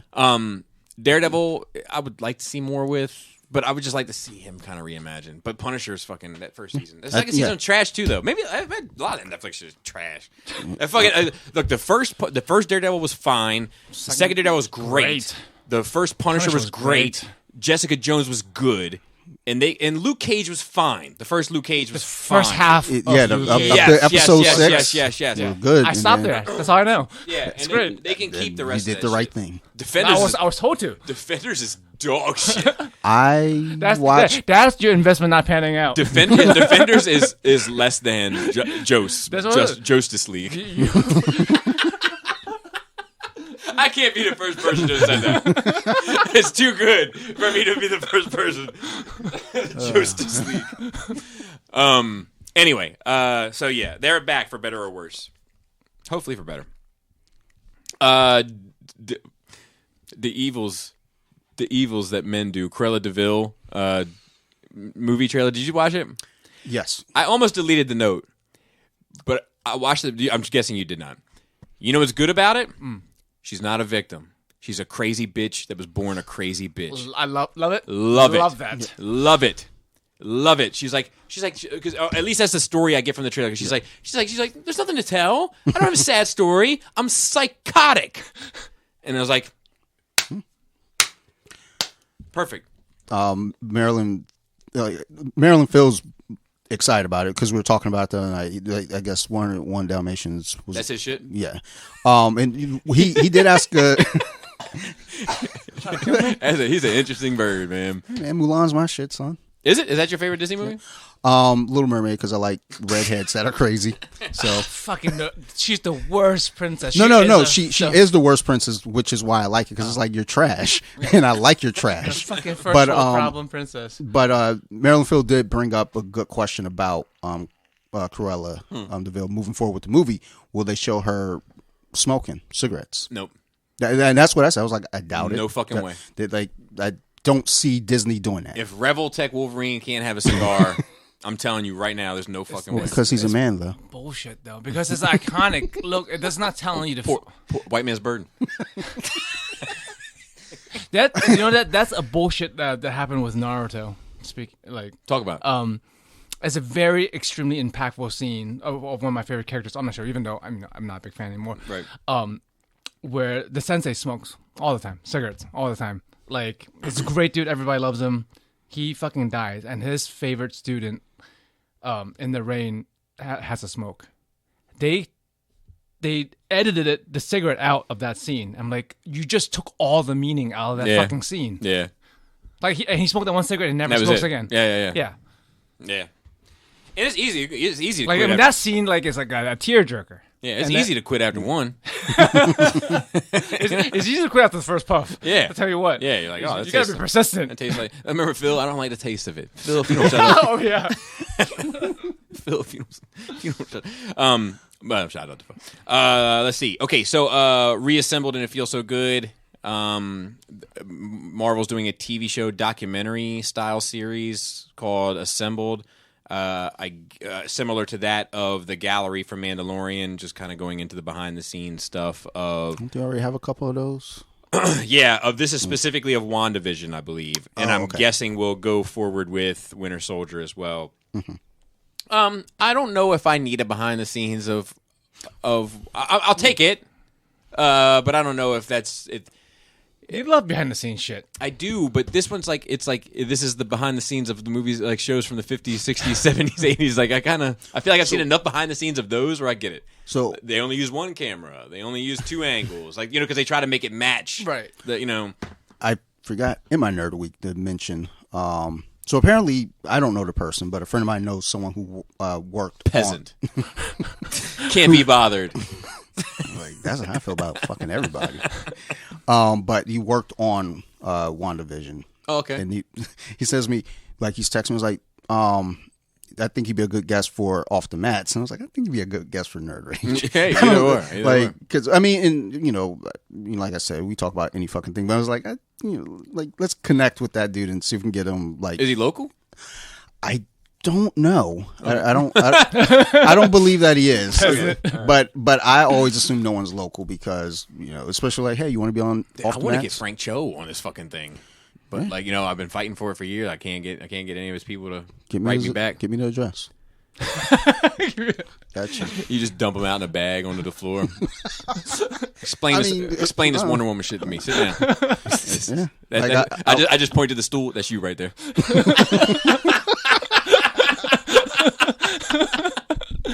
I just went over that with someone, probably Sarah. I was talking about the whole Frank Cho shit with someone. I think it was Sarah, but yeah, no, he fought. He fought back and he won. Yeah, well, and that's what I was explaining. It was like, there's all this shit. I mean, but he's working. He came out on top. Yeah, and that's the way it should be. Stand up for your work. He fought back during the height of it. Yeah, yeah. With no industry support. Nobody backed him. The companies he was working for didn't back him. Marvel didn't back him. DC didn't back him. He fought it on his own and won. It's fucking great. Yeah. Good for that. He's a hero, man. All right, so the signs. Base? Doctor Strange to Spider-Man. Okay, so Danny Elfman is being brought in for Doctor Strange 2 as a composer, and Danny Elfman did Holland's Spider-Man music. So if you start connecting the threads, this multiverse shit is probably going to happen. Also, there was this shit with Hot Toys. Have you heard about this? Hot Toys put up a picture of 3 Spider-Man figures. One that looked an awful lot like Holland Spider-Man, one that looked a lot like Maguire Spider-Man. That was who I meant. Elfman was working on Maguire Spider-Man movies. Okay. And one that looked a lot like Garfield Spider-Man, and then they immediately took it down.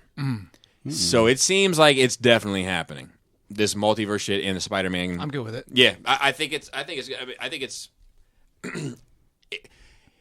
At this point, after Endgame, it can't get any more convoluted for me. So just Go. Yeah, go after it. I don't care. I'm along for the ride at this point.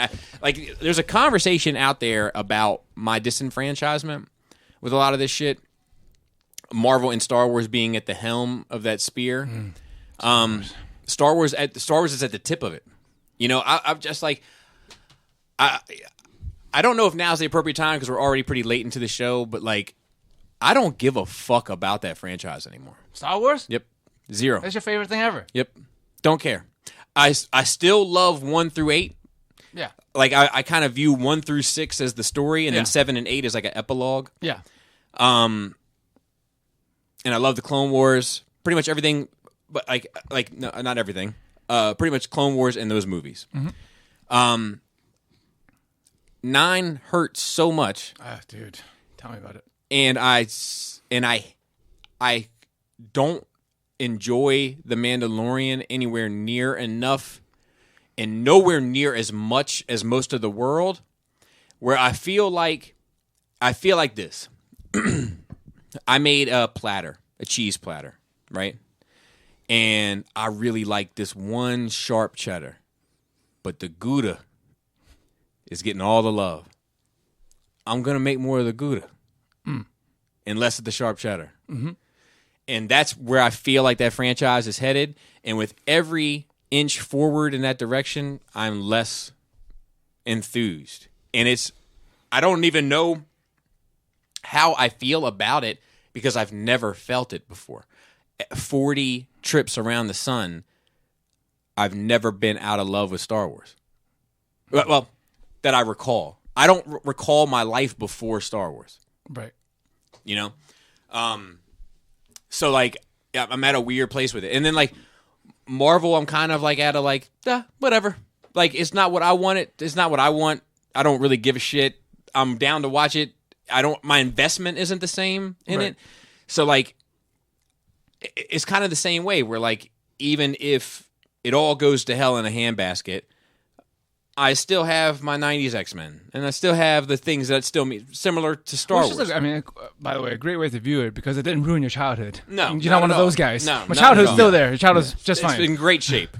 It's actually in general disarray. But the stuff that was great about it is still in great shape. And Star Wars was a great thing about it. Transformers were a great thing about Hopefully Ahsoka will put you back on the right track. Maybe. I don't know. I think the only hope from...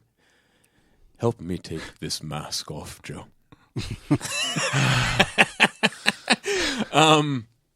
I think the only hope for me is that I latch on to the new thing, the Acolyte stuff, this High Republic era. Like, yes. You know, like give me a new. I want to start from scratch. Like everything is too sore for me right now, so to speak. Would it? Hey, you. Oh, I got chapped dick again. By the way, continue. We were fucking for like an hour and a half, like a drunk nut. It was a drunk nut. So God.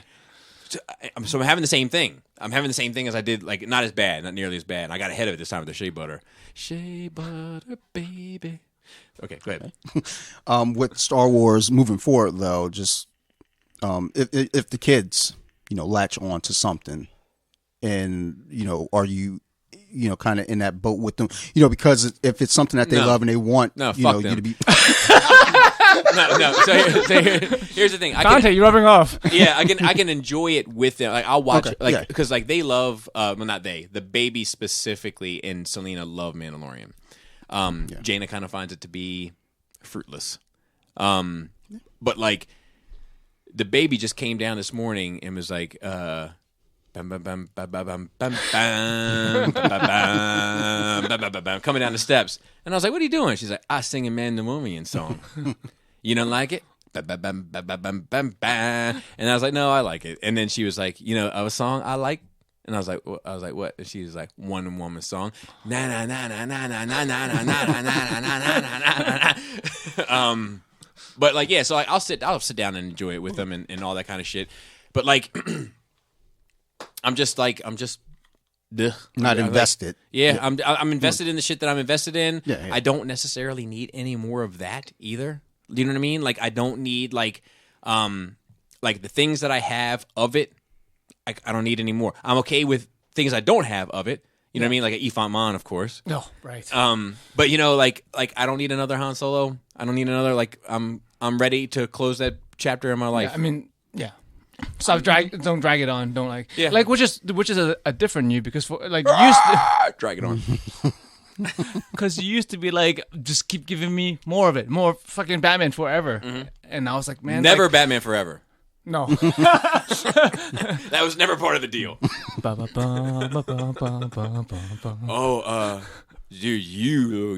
That used to be your bag. Batman Forever. Lit like kiss on. No.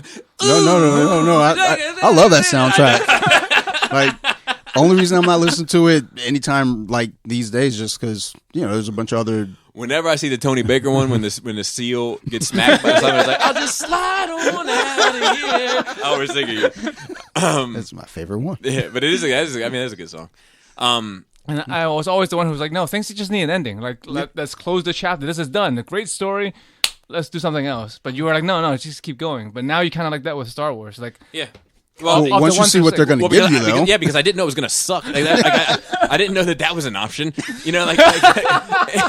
And for all those out there that are like, I told you so. Like, guess what, buddy? I think your Mandalorian show fucking sucks too. So how do you like that? I'm not talking to you, Joe. I'm talking to them. Because that's the thing. Like, I get into these conversations now, people at work or whatever, and they're like, yeah, well, fucking Beast the sequel trilogy. And I'm like, I mean, you can't be the best at losing. But whatever.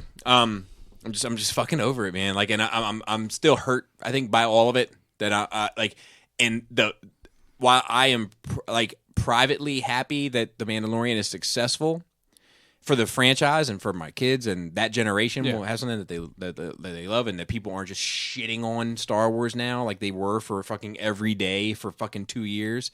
The more people that love it, the more I hate it. right. That's how I feel about anything that I like. It's like such hipsters. Yeah, fuck them. It's almost like when your favorite artist starts going like double platinum and shit. It's like, oh, wait a minute. Yeah, but is the Black Album better than Injustice for All? Right. So I mean that was my question to you before. Like, do you? It mattered to me. Again, with me, it's always been Deadpool. It's like when he started getting popular, I'm like, oh, awesome, I love it. But then, like when I realized people are loving it for the wrong reasons, I'm like, I don't want you to like this. Star Wars is my Deadpool. Yeah, I think that's what it is. Whenever I ask people on my podcast, who's your favorite superhero or Marvel character, Deadpool is always the go-to. It's like, and if I hear Deadpool or Iron Man. And when I hear Deadpool, if Deadpool is your go-to, I'm judging you. Yeah. And then you have to walk me through your journey. Like when Joe walked me through his journey, I was like, never mind, I respect it. But most people are like, yeah, Ryan Reynolds, he puts his balls on stuff. I'm like, yep. Exactly. That's what he's become. But I'm like, no, I don't like the current Deadpool. I'm a big fan of the previous Deadpool. Let me tell you about him. Right. And that is what people, when I ask them that's what it. No, it's balls and farts. It's from the movie. Yeah. It's like Deadpool. I love Deadpool. It was perfect. It was like he's an ass. He fucking acts like a fucking jerk on comics. He doesn't take anything seriously. Like, you shallow then. Yeah, shallow how. All right, so let's see here. Chicks dig the car. We're not sure if this is real. Okay. But I think it might be. I don't think it's satire.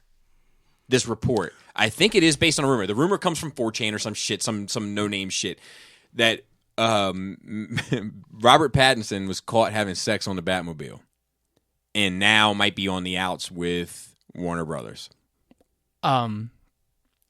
There's no wrong party there. Like, where's the problem? Yeah. Why wouldn't you fuck on the Batmobile and you get caught fucking? Why wouldn't they fucking fire you? And it was Zoe Kravitz who he was fucking, supposedly. Allegedly. It's probably one of the worst things I ever saw in my career now, the poster added. Whatever. Matt was so he furious. broke out the phone. Matt Reeves was so furious he interrupted them. Zoe took a pregnancy test and she is pregnant, and everyone believes it's Pattinson's. We know about it as we saw them together after work. Now, so that's where it sounds like bullshit to me. Yeah. But like, if she is pregnant, then we know the fucking story's true. Unless she goes to the Schmorsmick clinic and has a schmortion. Unfortunately for fans anticipating Reeves' up-and-coming interpretation of Dark Knight, despite the director's previously discussed plan to introduce his version of the Joker over a second and third film, the poster revealed that the incident had left the director so furious he might not do Batman 2 and 3 as planned. He literally told Pattinson, "You are the most entitled, narcissistic actor I've ever worked with. You go back to work. We finish filming in March, and then we are done. I don't want to ever work with you after this film." He even said he refused to do reshoots if they would be needed. I don't know what they are going to do, but they try to keep the situation on a leash before the media will make it official. They just can't fucking find it. The worst luck with Batman, other than what's his Christian Bale. They finished the whole fucking thing, but like every other. Now, let me say this. There's a good chance that this story might be complete bullshit. Yeah. But here it is a related issue that has been corroborated. Whoa. Why do I always sound like a complete mentally ridiculous when I try to say this word? You sound corroborate. Like a Looney Tunes character. There's a few of them. Specific. I always call that shit after the ocean. Pacific? Yeah. Specifically. Specific, corroborate, and judicial. A lot of times I sound like I've been drinking since the judicial corroborate. All right. It is important to note that as of writing, no evidence has been publicly presented to confirm the above rumor. However, if true, I hope it's true. This incident would not be the first time it was reported that the working relationship between the two creatives had become strained during the course of filming. In October 2020, director, actor, and makeup effects man Gary J. Tunnicliffe, you know him, claimed that Reeves had become upset with Pattinson over the actor's failure to properly bulk up for the role. Yeah, he said he wasn't going to bulk up, and I shit on him for that. Adding that he had heard Reeves just wants to be done with the picture. It was then reputed earlier this year that Pattinson had similarly grown frustrated with Reeves, taking particular issue with the director's perfectionism and insistence on doing scenes over and over again. I mean, that's a director's job. He's directing. Yeah, but there is like... I know that's a fine line. Yeah, because like Kubrick would do like 99 takes and shit of like every scene. Like, you know what I mean? And motherfuckers would be worn the fuck... But you got that performance like that. Like, you know, so I don't know. I mean... And it's justify the means, I guess. Also, you're getting paid for it. A lot of money. Yeah, that's true. That's true. But that's where you're entitled comes to. It's like, look, bitch, we're giving you a lot of money. Yeah, you like fucking as long dance, as no one's monkey. like a fucking verbally or mentally or emotionally abusing the next person, like on The Exorcist. Dude. Don't tell me about like shitty work condition unless you work retail. Yeah, or others. Yeah. But, you know, like there's a lot of worse bosses to work for than a fucking director who's supposed to be directing you. For sure. But I don't know if this story is real at all. I'm tempted to think it's not real. I want it to be real though. However, it does sound like there's fucking something brewing there. Yeah. That being said, the last note, just real quick, some weird news for the week. We've done some ferret cloning. Scientists have cloned the first U.S. endangered species of black-footed ferret duplicated from the genes of an animal that died over 30 years ago. I didn't know that they were endangered. The slinky predator named Elizabeth Ann, born December 10th and announced Thursday, is cute as a button. Nice. But watch out. Unlike the domestic ferret foster mom who carried her into the world, she's wild at heart. You might have been handling a black-footed ferret kit, and then try to take your finger off the next day. She's holding her own. So... there you go. Good news. How you like that? We need more black-footed ferrets. Attack of the Clones. Yeah. Which Batmobile would you fuck on the most? If you had to pick one. Ooh. You only had to pick one. So probably the animated one. Because it's got a long hood. Yeah, flat hood. Yeah, that's probably the best choice. That's my go-to, too. But, like, Keaton Batman is the same shape, but it's still rounded. It's rounded, so that would be my second. I like the tumbler. You want to fuck on an inclined plane. This shit is pointy.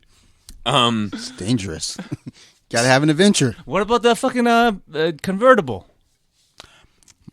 Right? Oh, yeah. I forgot. I said any Batmobile. Yeah, that could probably work. That could probably work.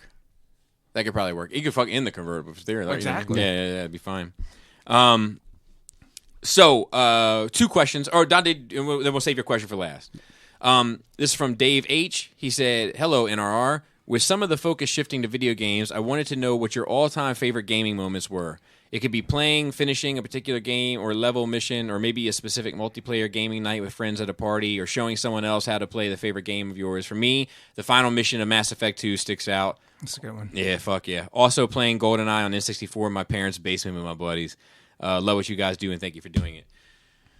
But yeah, those are the most simple. Like maybe it's just nostalgia for us. It's just like playing Street Fighter, Mortal Kombat on the Genesis at a sleepover. Back when you had sleepovers as a kid. Yep. Like That- us three bros just fucking eating chips, eating pizza, fucking playing games on my fucking 12-inch TV, CRT TV.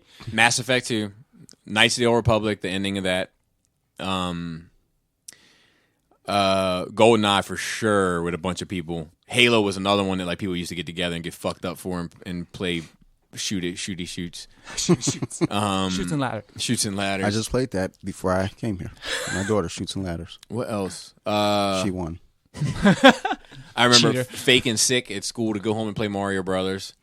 I remember when Mario Brothers 3 came out, like really making a conscious effort to like beat it that weekend. Like that was the first time that I ever got a video game where I was like, "You're fucked. You're going down this weekend nonstop. I'm beating you." And didn't.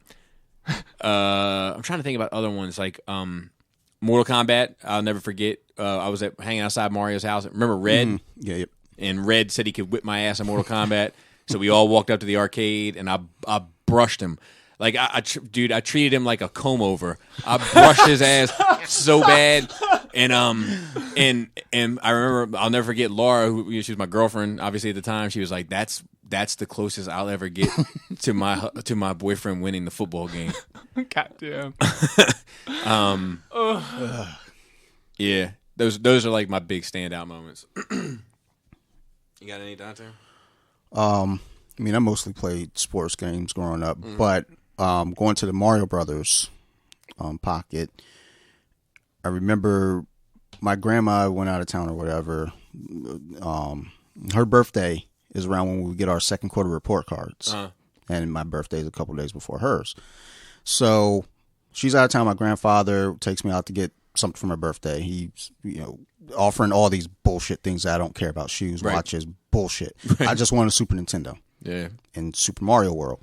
So he caves, he gets it. And I remember I missed a week of school. Just faking sick so I could stay home and fucking play that game all goddamn, like all week. Wow. Like I didn't sleep. And, then the report card comes. And I'm a stand-up guy about that shit. Like, it was a shitty report card, really shitty report card. And I go up to my grandfather and the report card. I was like, "Look, here it is." And I brought the Super Nintendo too. I was like, "Here, take it back. I don't deserve this." I was like, No. You've made your choice. And you have to understand, you're going to make decisions in your life today, tomorrow, that's going to affect your future. Me being 13, I was like, "Okay, good. Going back downstairs playing." Sucker ass. Yeah, that's exactly how I felt. Like, sucker. Yeah. Went downstairs, skipped a few more days of school. No consequence. And then this was at Owen Brown, and they ended up calling my grandparents looking for me. Like, really? They went to work, and I was just at home chilling, playing video games. So, but that's really it. I mean, I remember playing those Arkham games, like, Arkham, like trying to make 100% on them and trying to solve the Joker riddles and shit. And then I remember somebody telling me, with the batarangs, trying to get the question marks. Yeah. And I remember somebody telling me, like, "Dude, you can look up the answers on the internet." And I was like, "Oh, like I never even thought about that." They probably got all the answers. I on used the internet. to follow on YouTube. Like, I would put my phone up, and then I play the game and follow through on YouTube because there was just some parts I was like, I don't fucking get it. I don't understand what the fuck to do. I hated that shit, man. Like when you find out like, getting stuck at some shit and not knowing what to do is the worst. I remember playing Resident Evil 2 for the first time, like lights out, the whole bit, and like really being scared by some shit, like not by the game, but like like shock scared, like jump scares and atmosphere. Yeah. Resident Evil 1, I think, fucked me up for life with zombies. Like, I was too young, and I played it. Like, I remember the very first scene where it turns into a cutscene, and it's the zombie turning his head to look at you. I think that image, like, just fucked me with zombies forever. I still have to this day, like, once in a while, would have zombie themed nightmares where I wake up like in a cold sweat, and I think it's just from that fucking moment. I played it once. It fucked with me. I haven't played Resident Evil again since. I was like, I'm good. And looking back, looks like it doesn't look good, but at the time, it was like, "Oh, this is real." I'm gonna call Anthony Adams real quick. because I remember him and I used to play Mortal Kombat up at the arcade. Which and one? Bowling Alley, the one the bowling alley arcade at Hopewell. And I remember that we got so good that we would both just bring one quarter and like we would fight the other people up there and like we would jump in and out. Like he would do a move and a combo and then spin out and I would spin in and hit him with the next move or combo. Like it was like the and one of fucking Mortal Kombat. And I always wonder if you ever think, I haven't talked to this dude in forever. Let's just do a little COVID check. I did that with my friend when the X-Men versus Street Fighter come out. That was the first game where it has a tag out Okay, I got you. mechanics where you pick two different characters. Yeah. Me and my buddy would each pick a character and would switch out the character and each other on the controls and fuck the other people up. I was never that good. I was raised on fighting games, I bro. played Rampage. This dude. I still need to see that movie with the He Rock. better be busy. I mean, if you call me after like 5 years, I'm answering. He's gonna be like, Please leave your message for he's gonna fucking answer. But after 5 years of not talking, you're gonna call me and talk about fucking Mortal Kombat on a podcast. You know what's funny is because like I don't really think about it because it's all just fun shit, right? Like I've actually had some incidents like my sister like hit me up and be like, hey, every now and then I need to call when it's not on a podcast or something. Like, oh, okay, all right, understood. Understood. Okay, so we got another question. Also got a Dante question. Yes. Paul, a diorama question. That's unfortunate. Because Chris not here. After seeing Bobby's Grimlock statue review, I wondered if you were intending or considering adding dioramas to the Maja case. I know that Uncle Dolphin and Mr. Pinkerton also have collections of things, but wonder too if either of you have set up your own dioramas for your own stuff. Have you all seem masterful at your craft as you do at many others? It's very nice things. So I wondered if it's a case of like when the mopper gets home from work, the last thing he wants to do is mop the kitchen. So I will say this: I'm comfortable, Paul, for speaking for Pinkerton here. He has often said the cobbler's son has no shoes. That's like one of the things he says all the time in regards to. He rarely makes a diorama for himself. I've begged him to make more for himself because you and I have seen some of the things that he has done for himself privately that have been pretty impressive. But I think he is a different bag than us as a collector. I'm not even sure he's like a traditional collector. Mm-hmm. And also with the diorama stuff, he just enjoys making stuff. Mm-hmm. He doesn't care about keeping it. I agree. So like he doesn't need dioramas for himself as far as I know. I agree. I would never put a diorama in a Maja case, I don't think.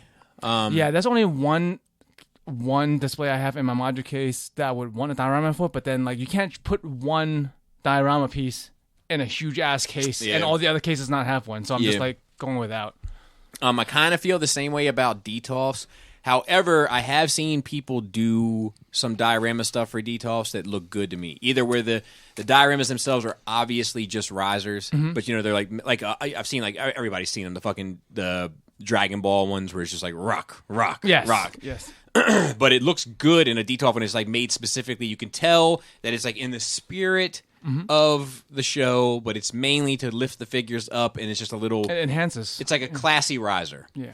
I mean, things that go in Maja case a lot of times are dioramas or have diorama elements. Like most statues have a diorama base now, and that's fine. Yeah, you don't need to add anything else to correct. it. Yeah. I agree. The other thing I've seen with is like when people have done like just the L stuff for Detolfs, but like it's like it's classy. Like there's like it'll just be like the floor. And then the back plate, and the back plate will even have like the name of the movie or something in it or something, and like then it's just like a sharp. It's like it's a diorama, but it's also not a diorama. It's like a display. Yes. Yeah. But I haven't decided on that yet. That's one of my. We'll see how I feel when I get all this shit done. Yeah. And that's it. Dante, do you have that question ready? Oh yeah, absolutely. So with WandaVision, because. I guess the theory is, or the ideal is, with her reliving everything through the TV shows, the sitcoms. My thought is, and it seems like a few people's thought is like, those were the happy times for her. That's why she's reliving through those shows. Is there a show like from your childhood, like show, cartoon, whatever, that if you fucking snapped and lost your mind in ultra reality, you would go back to? It would be the Cosby Show. Like that's. I think Sarah said that too. Seems like a really white answer. Yeah, I mean, Wild. yeah, I think it's because growing up, like that was because I think about this because I didn't watch a whole ton of television growing up. I watched cartoons, but I didn't watch like a whole ton of shows. So like when I think about the shows I did watch, like I watched Married with Children, but like that family was dysfunctional as fuck. It didn't seem It's like, funny to watch, not to join. yeah, it didn't seem all that much better than my family. But the Cosby seems so perfect. They just seem so happy and like they taught each other little life lessons and shit. Like it just seemed like the way a family should operate. Nah, bro. We just heard he tried to teach him a life lesson. It's like, oh, I mean, I can skip more school. yeah. But I think that would probably be my go-to because I didn't watch a whole lot. Like I watched like things like My Two Dads and shit. Like I would watch that from time to time. Like I don't want to live that life. Oh yeah. Just because I had more than enough masculinity in my life with one dad. I didn't need any other and a dad kicking in. Mine's Saved by the Bell. Good. Yeah. I think it might have something to do with me having gone to boarding school. So like my life, it seems to be like kind of in a bubble. You never, you really see like the kids' parents at their home life, except for like as a cameo. You always just see them at school or doing shit. I'm like that. That seems like a really white answer to me. It's pretty. Unless a different world. How about that? Is that better? No, that show was too urban for me. I was gonna say, this seems like a really black answer. Really? What do you want from me, man? No, you know what? I'm There's no trying yellow shows. I was hoping you were going to say Fresh Off the Boat. But Was that a show? Yes, yes, it was. Asians. Asian. Was it really? Yes. It's, Shit, dude. Relatively recent. Oh, really, bro? Yeah. Probably within the last 5-10 years. Oh, really? Was it good? Chan Clan. How about that? Oh, yeah. Joy Luck Club. I've watched it. I own it. I own DVD.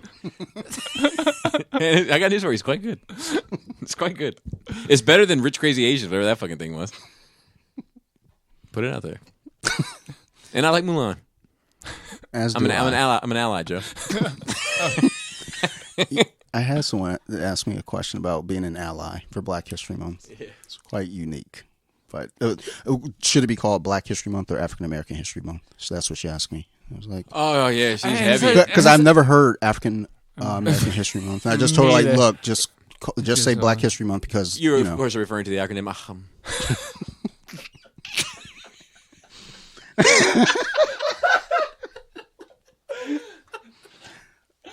Oh, fuck. Okay. It's always good making these trips.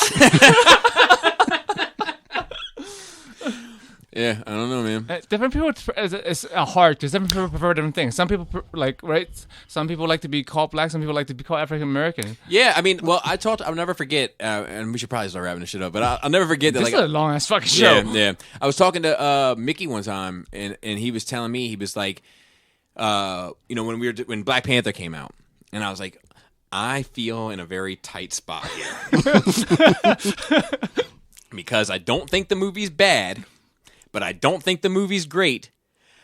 But I don't think it's not great for the same reasons that they might think it's not great. Right?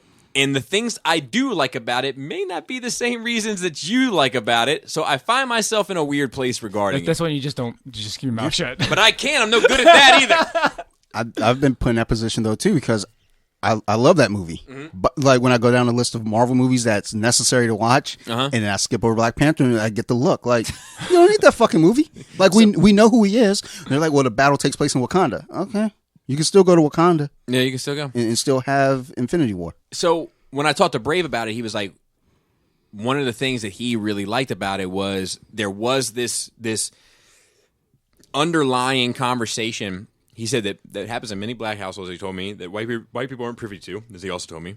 And he's speaking, this isn't me coming up with this shit, about, black versus African. And that concept is debated in that movie. And he was like, for instance, he prefers the term African American. His wife prefers the term black.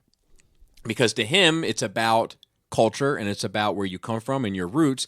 And for her, it's about for 400 years, those motherfuckers did nothing but let us suffer. Fuck them too. We're black. We've been turned a blind eye from this country, and we've been turned a blind eye from that continent.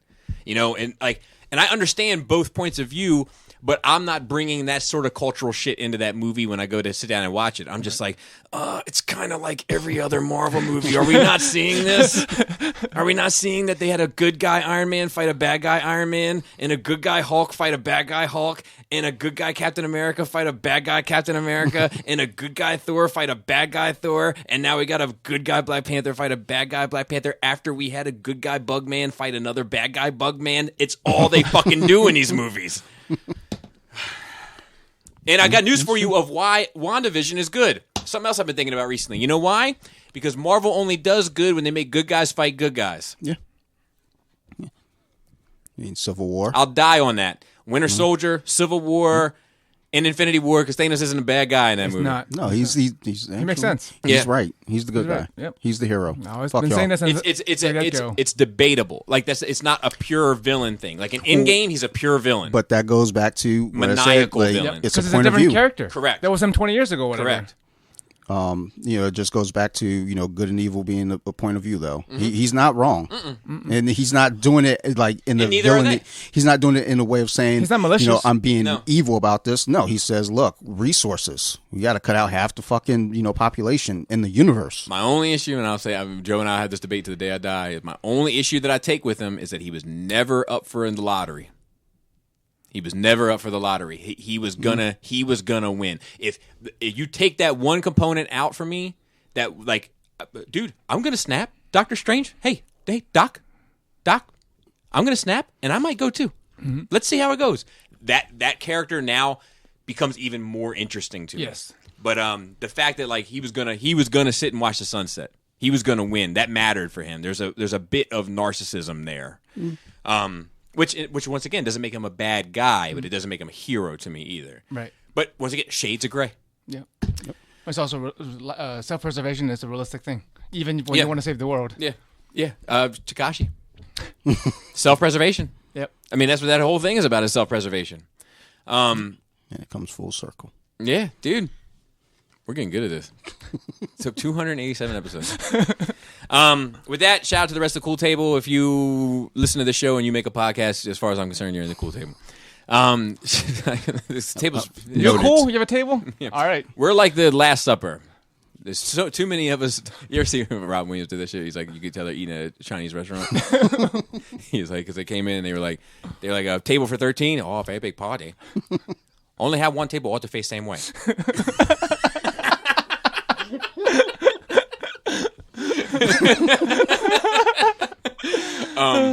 Shout out to the rest of the Nerd Rage team. Dante was able to join us. I saw you looked up there. I did. I thought I could play it off too. Like I was doing a little backswim. Dante was able to join us today. Unfortunately, Chris couldn't tell him the weather guy. But to be fair, he's in a different county and they don't have like their. It's not the same. It's not the same. He's more rural than we are. Yeah, It looked rural. rough. Yeah. That path that I had to go. Yeah, so. yeah. So we wish him a safe journey in his life until next week. And then we have Raul on Instagram, and we have Marilyn Phil on Twitter and on the notes, and we have Gort and Andy helping me with Force stuff, although I haven't been doing that much of it recently Just don't love Star Wars because I don't love Star Wars anymore. and Manny behind the scenes, and Esteban on the Force Sensitive Instagram. With that, Flappy Labius. Oh, wax buttholes, baby. Tight dick player. Perfect.